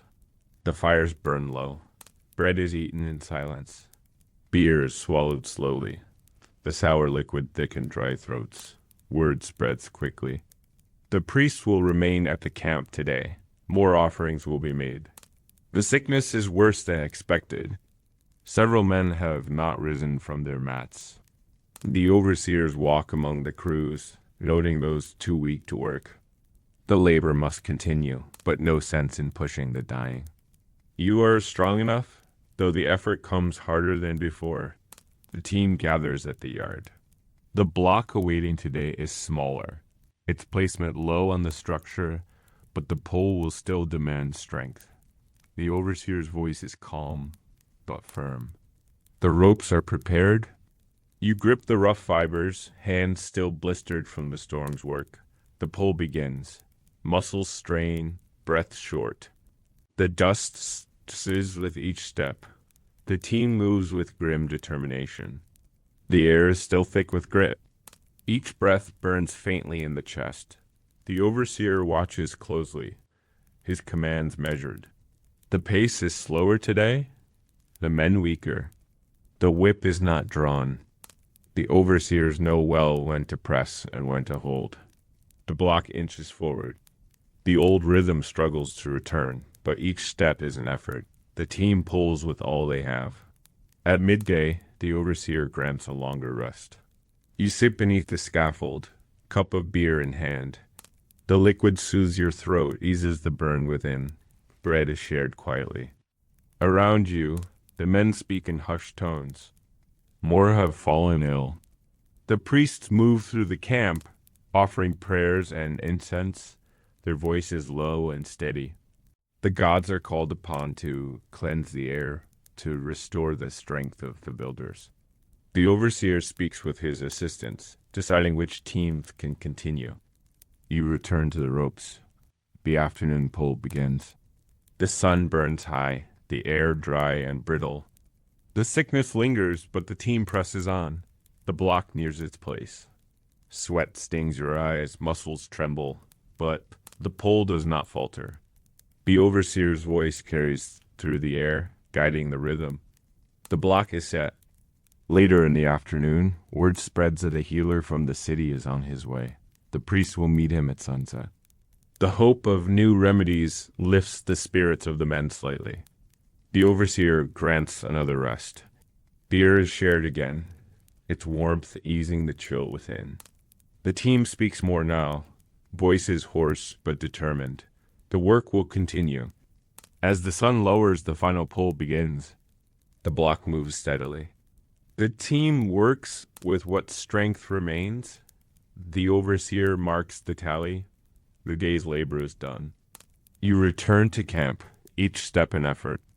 Around the fires, voices are softer than usual. The priests chant softly in the background. Incense burns thick, the scent clinging to your skin. The healer arrives before full dark. His presence offers some comfort. You eat in silence, drink the last of your beer. The stars above are dim, their light muted by the lingering dust. You lie on your mat, body weary, lungs heavy. The night air is cool but carries the faint grit of the storm. Sleep comes slowly. The sickness will pass. The priests say the gods will heal. Tomorrow, the horn will sound again. The work will go on. Chapter 9, Lost Rituals of the Book of the Dead. The sky glows faintly with the approach of dawn. You wake slowly, the cough still present in your chest, but lighter than the days before. Around you, the others stir with quiet relief. The sickness has begun to ease. The priest's chants, the healer's herbs, perhaps the will of the gods, all have helped. The fires burn low, the air crisp. Bread is broken, beer poured.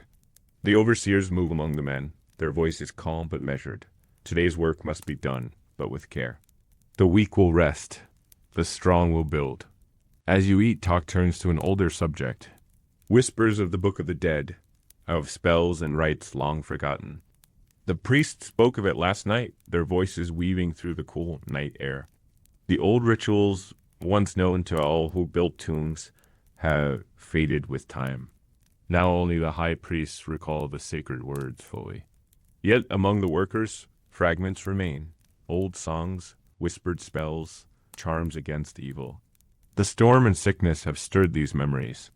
You listen, the words falling softly around you. The Book of the Dead is no single text, but a collection of spells, of rites meant to guide the dead through the afterlife. To protect the soul, to open the gates of the beyond, to guard against demons and dark spirits. In the days of the first pyramids, the rites were strong, the builders well protected. Now, some say, the rituals are incomplete. The great tomb rises, but the old wisdom is thin. The talk lingers as the team gathers at the yard. The block today is for an inner chamber, the path narrow and steep. The team prepares the ropes, their voices hushed. Some murmur old words beneath their breath, small charms for safety. The overseer gives no comment, but his gaze is thoughtful.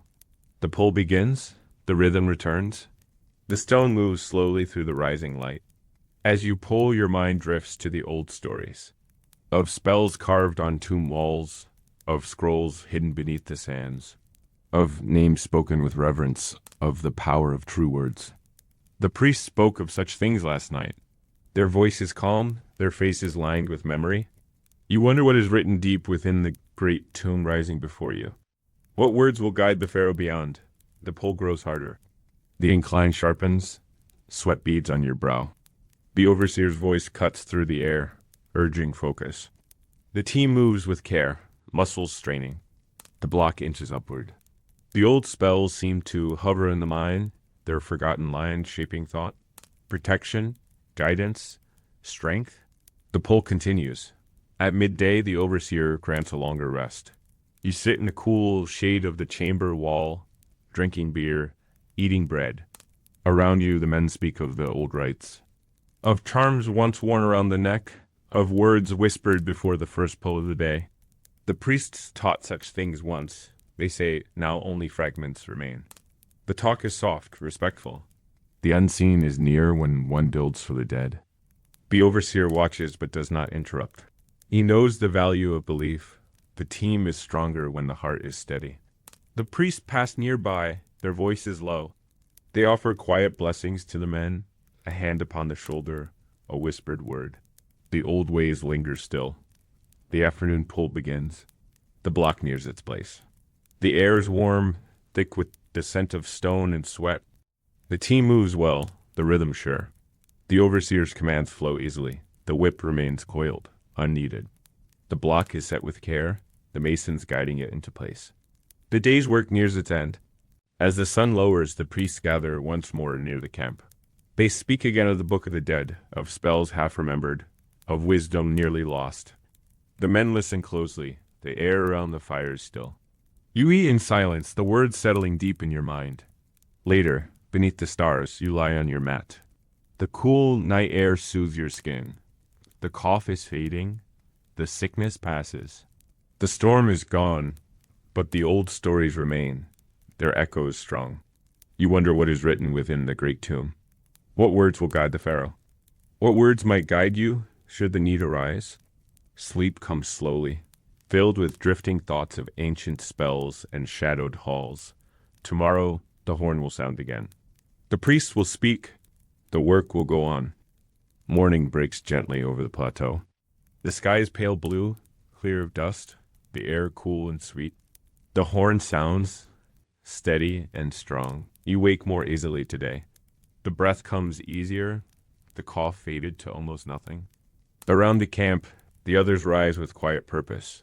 The sickness is passing. The priest's blessings and the healer's herbs have done their work. Bread is eaten, beer poured. The overseers move among the crews, their voices calm, their steps light. The day's labor awaits.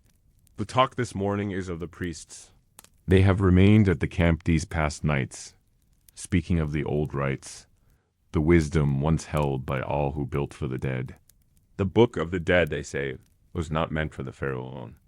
Its spells were once spoken by the builders, by the masons, by those who shaped the resting places of kings. Now those words fade. The scrolls lie hidden, the carvings worn. But in moments like these, after sickness and storm, the old ways stir once more. You gather with your team. The block today is destined for a high corner of the chamber, a place where few will see, but where strength matters most. The overseer gives the signal. The ropes are pulled taut.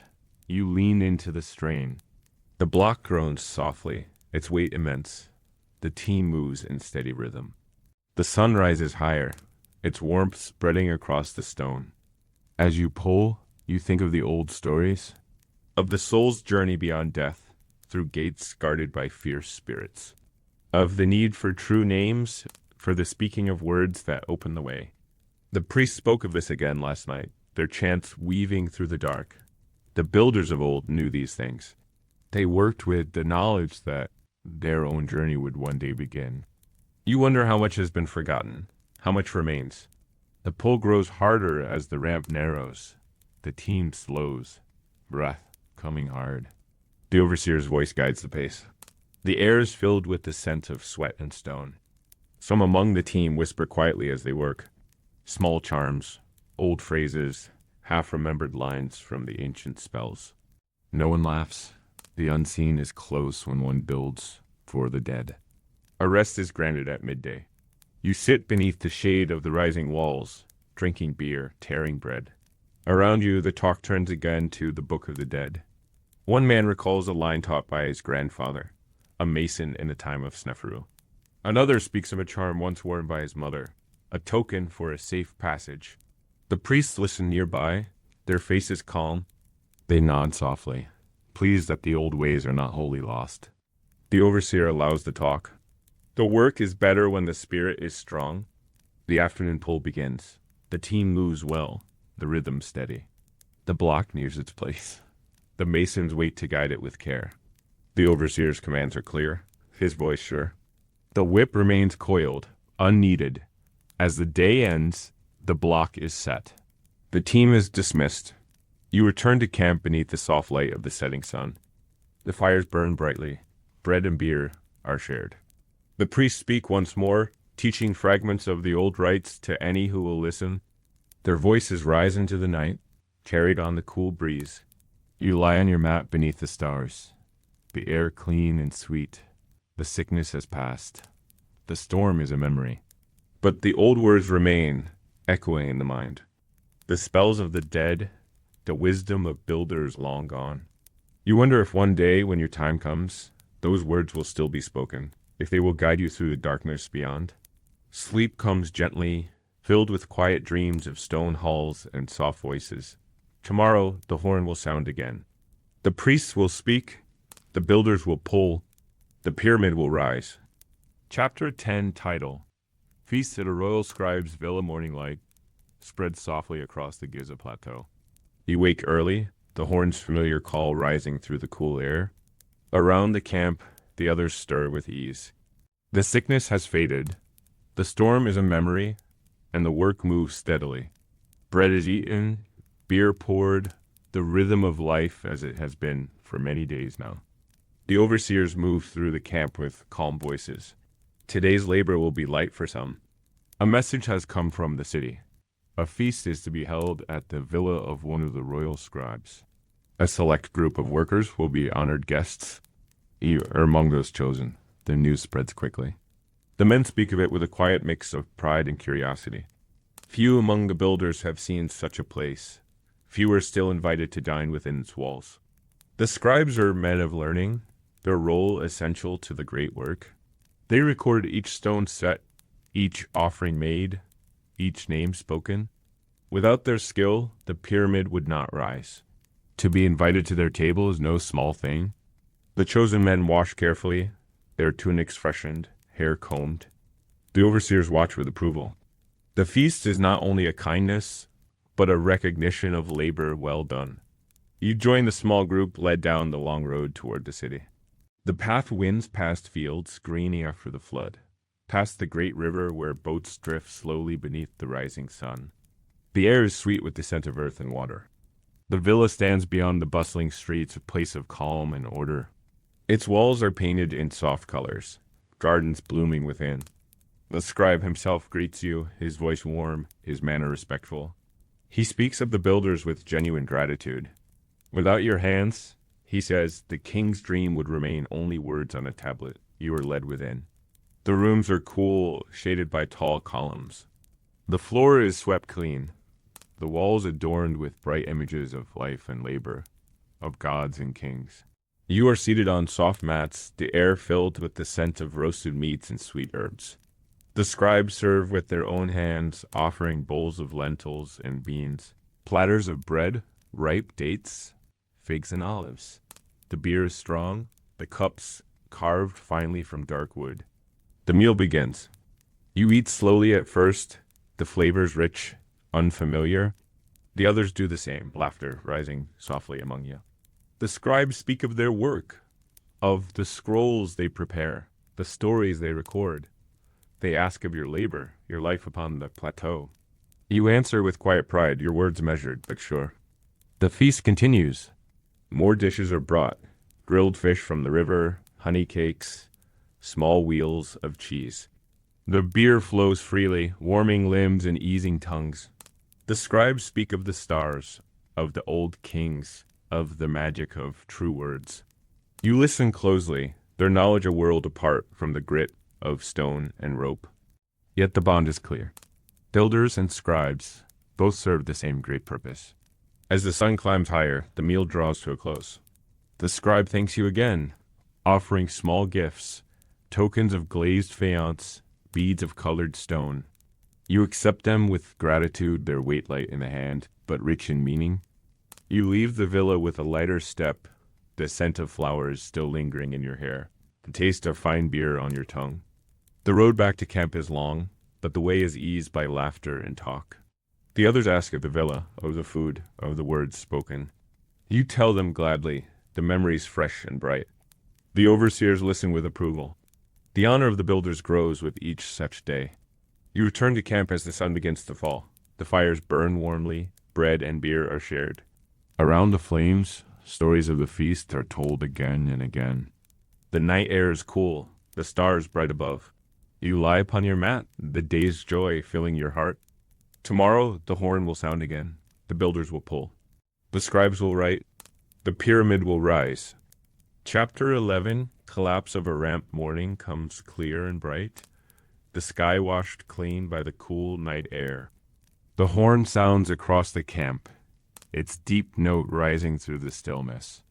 You wake easily, the aches of long labor familiar now, part of your body's rhythm. Around you, the others rise as well, the lightness of the recent days giving way to quiet focus. The pyramid grows taller, the work more complex.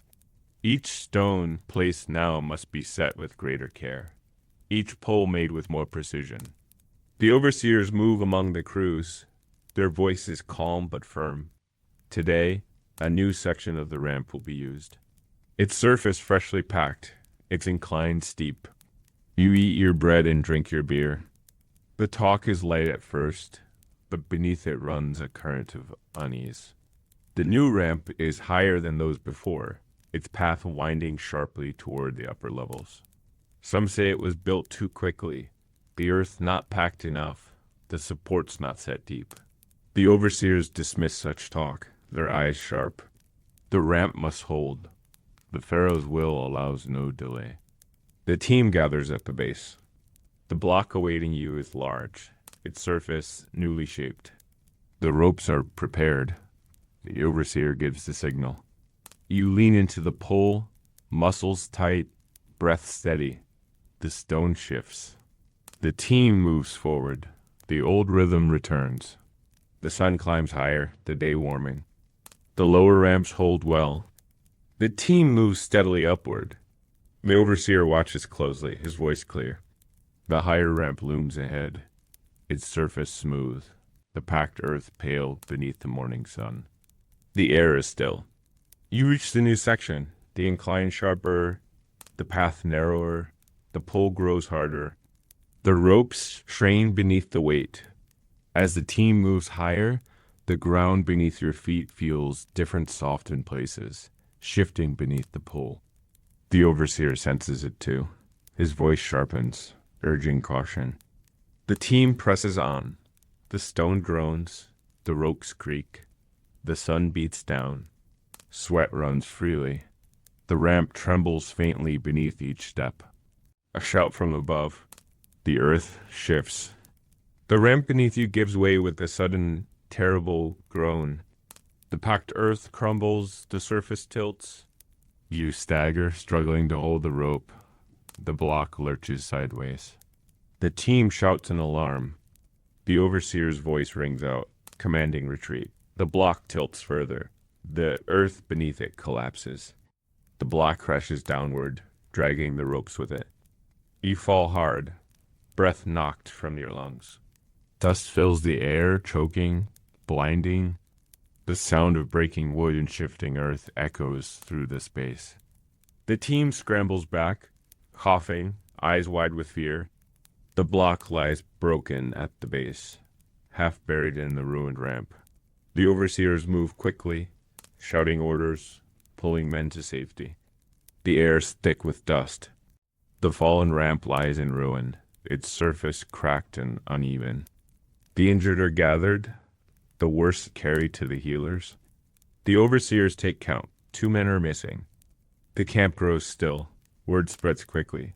The ramp has collapsed. The block is lost. The pharaoh will not be pleased. The overseers consult with the scribes, their faces grim. Work halts for the day. The ramp must be repaired. The dead, if found, must be honored.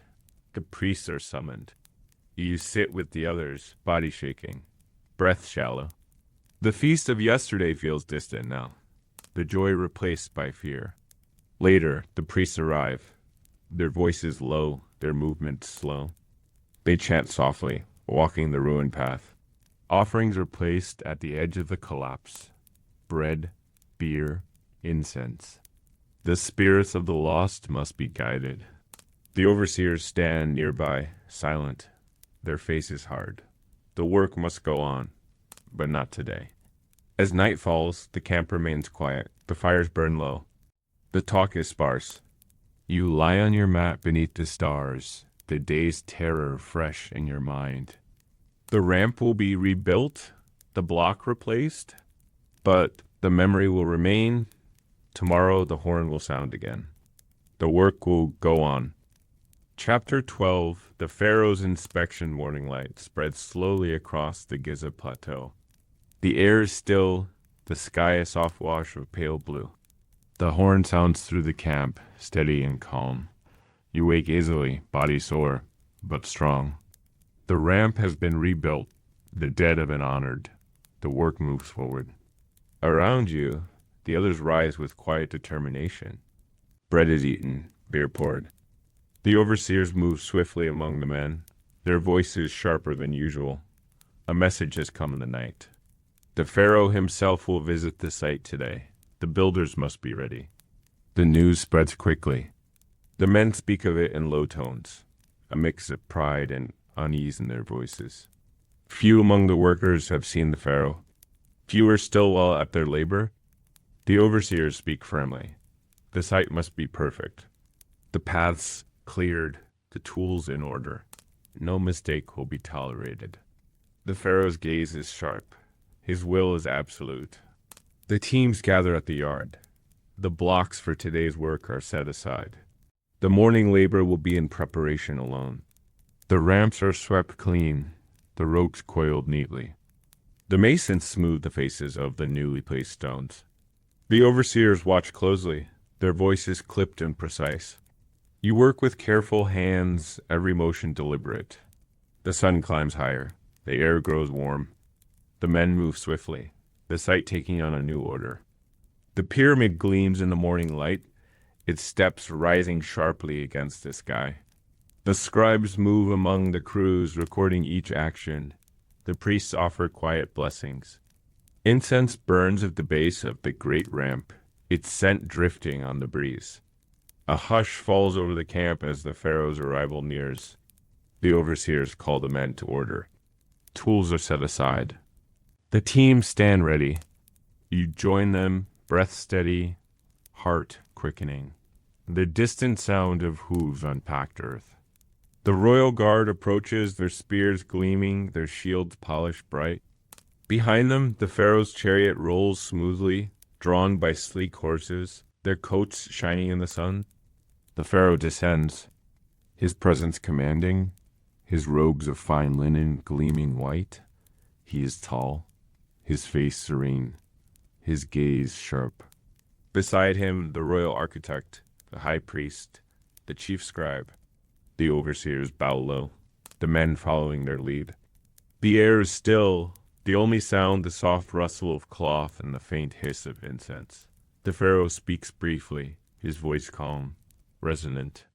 He praises the work. The progress pleases him.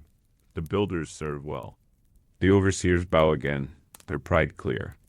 The pharaoh moves slowly through the site, his gaze taking in every detail. The workers stand silently, their breath held. You feel his gaze pass over you, cool and measured. The royal architect speaks quietly to the overseers, noting the quality of the stone, the precision of the placement. The high priest offers a brief prayer to the gods, asking their continued blessing on the work. The pharaoh listens, his face unreadable. The inspection continues. The pharaoh walks the length of the main ramp, his steps slow, deliberate. He pauses at the highest point, gazing out across the plateau. The river glimmers in the distance, boats drifting slowly upon its surface. The city lies beyond, its towers faint in the morning haze. The pharaoh speaks again, his voice carrying across the space. The pyramid will stand for all time. The builders will be remembered. You stand straighter, pride swelling in your chest. The overseers exchange brief nods. The work has been judged well. The pharaoh descends, his inspection complete. The royal guard gathers, the chariot prepared. The priests renew their blessings. The pharaoh departs, his presence lingering in the air. The overseers turn to the men. The day's labor will begin. The pharaoh's words have given new strength. The teams return to their places. The ropes are gripped once more. The pull begins. The stone moves. The rhythm returns. The pyramid will rise.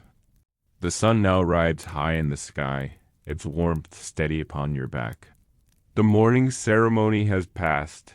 The pharaoh's presence no longer near, but his words remain fresh in every mind. Around you, the men move with renewed purpose. The overseers give their orders, voices sharp but calm. The scribes record the progress. The masons shape stone with careful hands. The pull begins again. You grip the rope, breath steady, the block shifting beneath your effort. The teams work with new rhythm, stronger and more precise than before. The pride of the pharaoh's praise carries through each man's heart. Mistakes are fewer, steps are sure. The overseers mark each success, their faces lightened with approval. The scent of incense still drifts faintly from the base of the ramp, the blessing of the gods lingering in the air. The block reaches its mark. A rest is called. You sit beneath a scaffold, drinking beer, tearing bread. Around you, the talk is soft but sure. The pharaoh's gaze was sharp. His words were clear. The builders are remembered. The work is honored. Such moments are rare, and their weight is felt. The overseers speak quietly with the scribes, recording the day's events in careful detail. The afternoon pull begins. The sun lowers slowly, the air thick with heat. Yet the teams move well, their strength undiminished. The blocks are set with care. The masons guiding each into perfect alignment. The overseers' voices guide the pace. The whip remains at their side, unneeded. The workers are steady, the rhythm strong. As the sun dips lower, the final pull of the day begins. You feel the effort in your muscles, the familiar ache in your limbs, but the work continues. The block reaches its place. The tally is marked. The overseers nod in approval. The day's labor is done. The teams return to camp, their steps measured, the pride of the morning still alive in their hearts. Around the fires, the talk returns to the pharaoh's visit. His gaze, his words, his presence among the builders. Few will forget this day. The scribes write late into the evening, their scrolls filled with careful notes. The priests offer thanks to the gods for the day's success. Bread and beer are shared. Songs are sung, soft and steady, beneath the clear night sky. You lie on your mat, the stars bright above, the cool night air soothes your skin. Sleep comes slowly, your mind still filled with the day's memory. The pharaoh's praise, the strength of the builders, the rising of the great pyramid. Tomorrow the horn will sound again. The builders will pull, the scribes will write, the gods will watch, the pyramid will rise. Chapter 13, Segment 1, Death Beneath the Stones. The sky glows faintly as dawn approaches. The horn sounds through the still air. You wake slowly, limbs heavy from the long weeks of labor. The camp stirs around you, fires crackling low, bread warming on flat stones. The pharaoh's visit is a memory now, though its echo still lingers in the minds of the builders. Around the fires, the talk has quieted. The pyramid rises ever higher. The work grows more dangerous. Today's task will take your team deep within the rising structure. Below the new stones, along narrow paths that twist through the heart of the tomb. You eat your bread, drink your beer, listening as the overseers give their orders. The stone to be placed today must fit perfectly within a chamber wall. The space is tight, the footing uncertain. The work will require care. You gather with your team. The tools are checked, the ropes prepared. The overseer gives the signal. The block is hoisted, shifted slowly toward the dark mouth of the chamber. The ramp narrows, the light dims. The air is cool here, thick with the scent of stone and earth. The torches flicker along the walls, their smoke drifting upward. The pull is slow. Each step must be measured. The stone groans softly against the supports. The path beneath your feet is uneven, worn by many boots. You steady your breath, lean into the pull. The overseer watches closely, his voice low but clear. The team moves in rhythm, muscles tense, sweat beating on your brow. Inside the chamber, the masons wait. The space is narrow. The air is still. The block must be guided with care. A misstep could bring ruin. The overseer's voice sharpens. You move carefully, each pull deliberate. The stone edges forward, inch by inch. A tremor runs through the floor. The team halts. Dust drifts from the ceiling. The overseer signals silence. You listen, heart pounding. Another tremor. The earth shifts faintly beneath your feet. A crack sounds from above, sharp and sudden. The overseer shouts retreat. The team scrambles back. You turn, the rope slipping from your grasp. A deep groan fills the chamber. The ceiling sags. Stones shift. The crack widens. A great mass of rock gives way. The collapse is swift, terrible. A cloud of dust and stone fills the air. The torches gutter and die. The sound of falling rock echoes through the chamber. When the dust settles, silence follows. The chamber mouth is blocked. Stones lie in jagged heaps, the air thick with grit. The overseers move quickly, calling the teams to count. Voices answer, but two are missing. Men trapped beneath the stones. The overseers order the work to begin. The rubble must be cleared. The dead or the living must be found. You join the others, hands scraping at the broken rock. The dust burns your throat, your eyes. The overseer's voice is steady, commanding. Time is precious. Hours pass. The sun climbs high. The air within the chamber grows hot, heavy with dust. The stones resist your efforts. The voices of the overseers grow sharper. The priests arrive, their chants low and rhythmic. Incense burns, its sweet smoke mingling with the dust. At midday, a rest is called. You drink your beer, eat your bread with shaking hands. The talk is spare. The trapped men's voices have not been heard. The priests speak of the old rites, of guiding the spirits should they have passed. The overseers say nothing. The work must go on. You return to the rubble. The clearing continues. The air grows thicker. The light dims. The men work in silence now, the sound of shifting stone filling the chamber. The overseers watch closely, their faces grim. The sun lowers. The day nears its end. The pile shrinks slowly, but no sign of the lost. The priests renew their chants. Offerings are placed at the chamber's edge. The overseers order the work to pause. The dead must be honored, their spirits guided. You return to camp as night falls, body weary, lungs burning. The fires burn low. The talk is soft. The lost remain beneath the stones. The overseers will decide what comes next. You lie on your mat beneath the stars.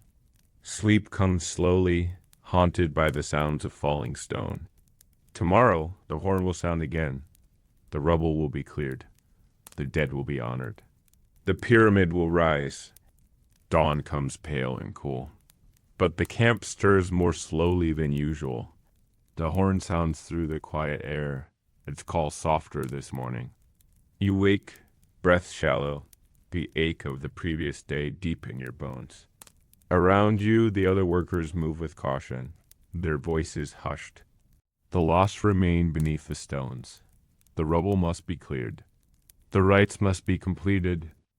Bread is eaten without conversation, beer poured and swallowed with a dry throat. The overseers gather the teams, their faces grim, their commands brief. There will be no pulling of blocks today. The work is focused on the chamber. You walk with the others toward the site. The sun has yet to fully rise, its light barely touching the upper stones of the Great Pyramid. The priests are already at the entrance, their chants low, incense burning steadily. The air is thick with the scent of oil and resin. The rubble lies cold and heavy beneath the chamber arch, a jagged reminder of the day before. The overseers move quickly, assigning tasks, setting teams to the work.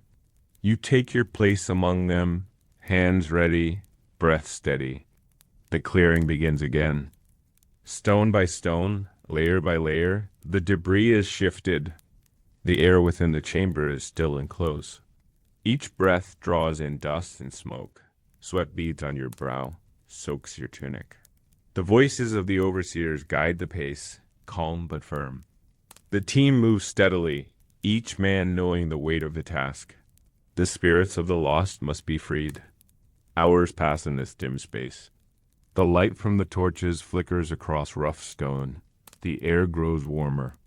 Your muscles burn with effort, but you do not falter. The memory of the collapse is fresh. The faces of the missing are clear in your mind. The team works with care. Every stone moved with purpose. The priest's chants continue, a steady rhythm beneath the scrape of stone and the murmured commands of the overseers. Midday brings a brief pause. You drink beer in the cool shadow of the chamber wall, eat your bread with aching hands. Around you, the others do the same. No one speaks of the feast now or of the pharaoh's praise. The talk is low, spare. The weight of the task presses upon every heart. The priests move among the men, offering brief blessings, quiet words of comfort. The overseers consult with the scribes. The tally of the cleared stone grows slowly. The work resumes. The afternoon light fades beyond the entrance. The chamber grows darker. More torches are lit, their smoke curling along the ceiling. The stones shift beneath your hands, the rubble shrinking inch by inch. The overseers speak of the progress, their voices sharper now. The trapped must be found before the day's end. Late in the afternoon, a cry rises from the far side of the chamber. A hand uncovered, still and cold. The work halts. The priests move quickly to the place, their voices rising in chant. The team stands back, breath held. The body is freed, lifted with care. The rites begun. The second is found soon after, beneath a fallen beam. The chamber falls silent save for the soft words of the priests. The dead are wrapped with reverence, offerings placed beside them. The overseers bow their heads. The workers follow. The rites are completed. The spirits guide it. The air within the chamber seems lighter now. The weight upon your heart eased, if only a little. The work has been done. The dead will not be forgotten. As night falls, you return to camp. The fires burn low. The talk soft and slow. Bread and beer are shared. The priests pass through the camp, blessing each worker in turn. You lie upon your mat beneath the stars. The cool air soothes your skin, the ache in your limbs deep but clean. Sleep comes gently, the sounds of stone and chant fading from your mind.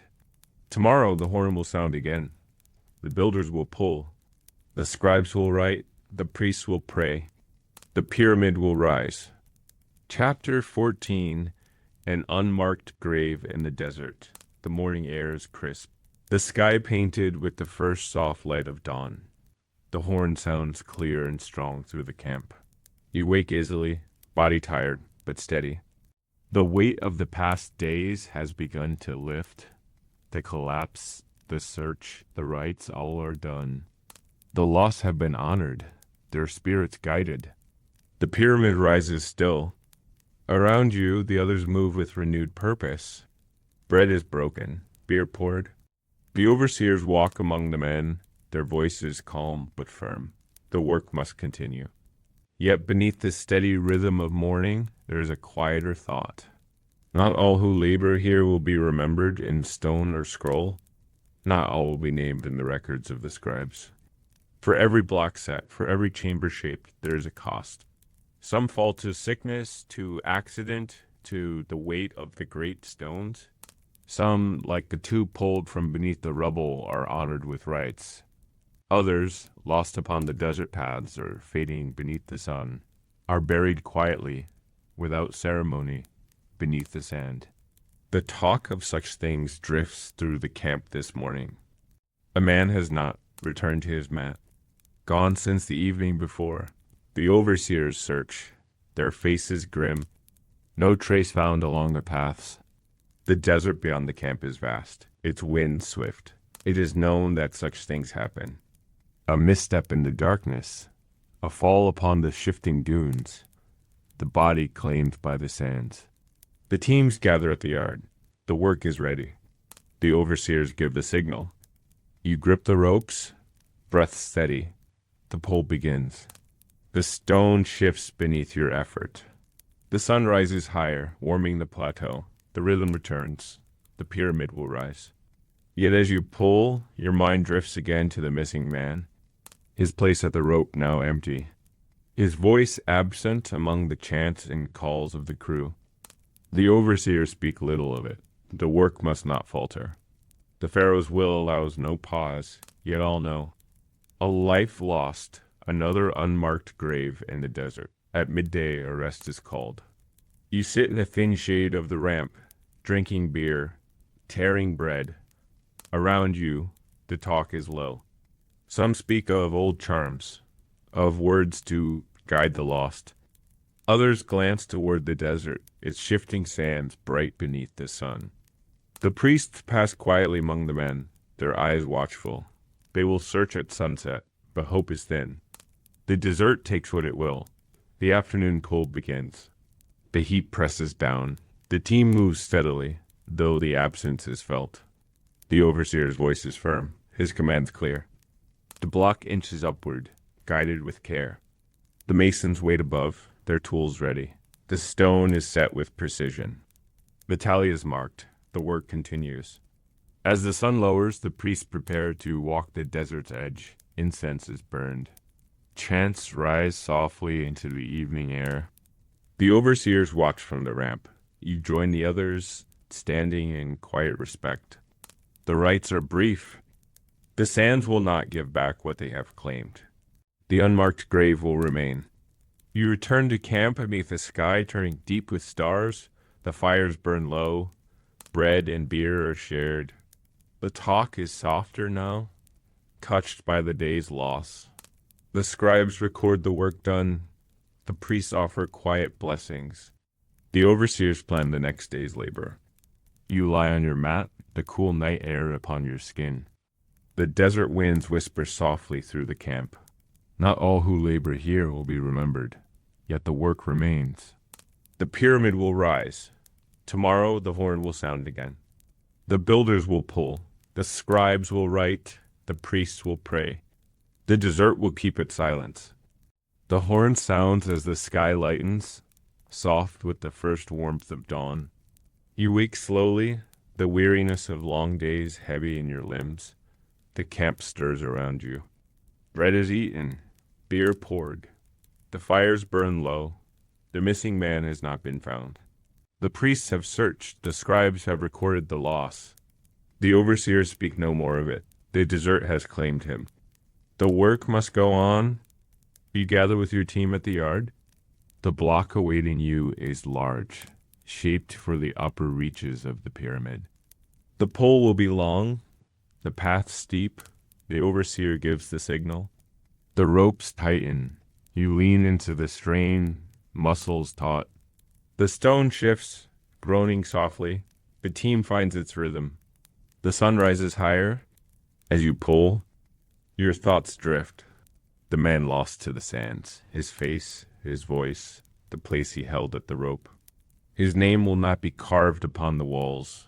No great stone will bear his memory. Only the builders will remember. You glance toward the desert. The waves stir the sands, hiding all traces. The pull grows harder as the incline steepens. The overseer walks beside the team, his voice clear and steady. The rhythm holds. The stone inches upward. Sweat beads upon your brow. The air grows warm. The sun burns bright above the stones. At midday, a rest is called. You sit beneath the scaffold, drinking beer, tearing bread. Around you, the talk is soft. The lost are remembered in small ways. A story shared, a laugh recalled. The priests pass quietly, their words gentle. The scribes write late into the afternoon, their scrolls filled with names, with records of each stone placed, each man's labor tallied. The missing will be a line without mark, a space in the list, an unmarked grave beneath the desert. The afternoon pull begins. The team moves with strength, the old rhythm steady, the block nears its place. The overseer's commands guide the pace. The masons wait above, ready to set the stone. The pyramid rises one block higher. The work does not falter. As the sun lowers, the day's labor ends. The block is set. The tally is marked. You return to camp. The fires burn warmly. Bread and beer are shared. The missing man's name is spoken softly around the flames. The priests offer a final blessing, their voices rising into the night. You lie upon your mat, the stars bright above. The desert wind moves softly through the camp. The weight of loss, the ache of labor, both settle deep within you. Yet the work will go on. The pharaohs will remain. The builders will pull. The scribes will write. The priests will pray. The desert will keep its silence. Tomorrow the horn will sound again. The pyramid will rise.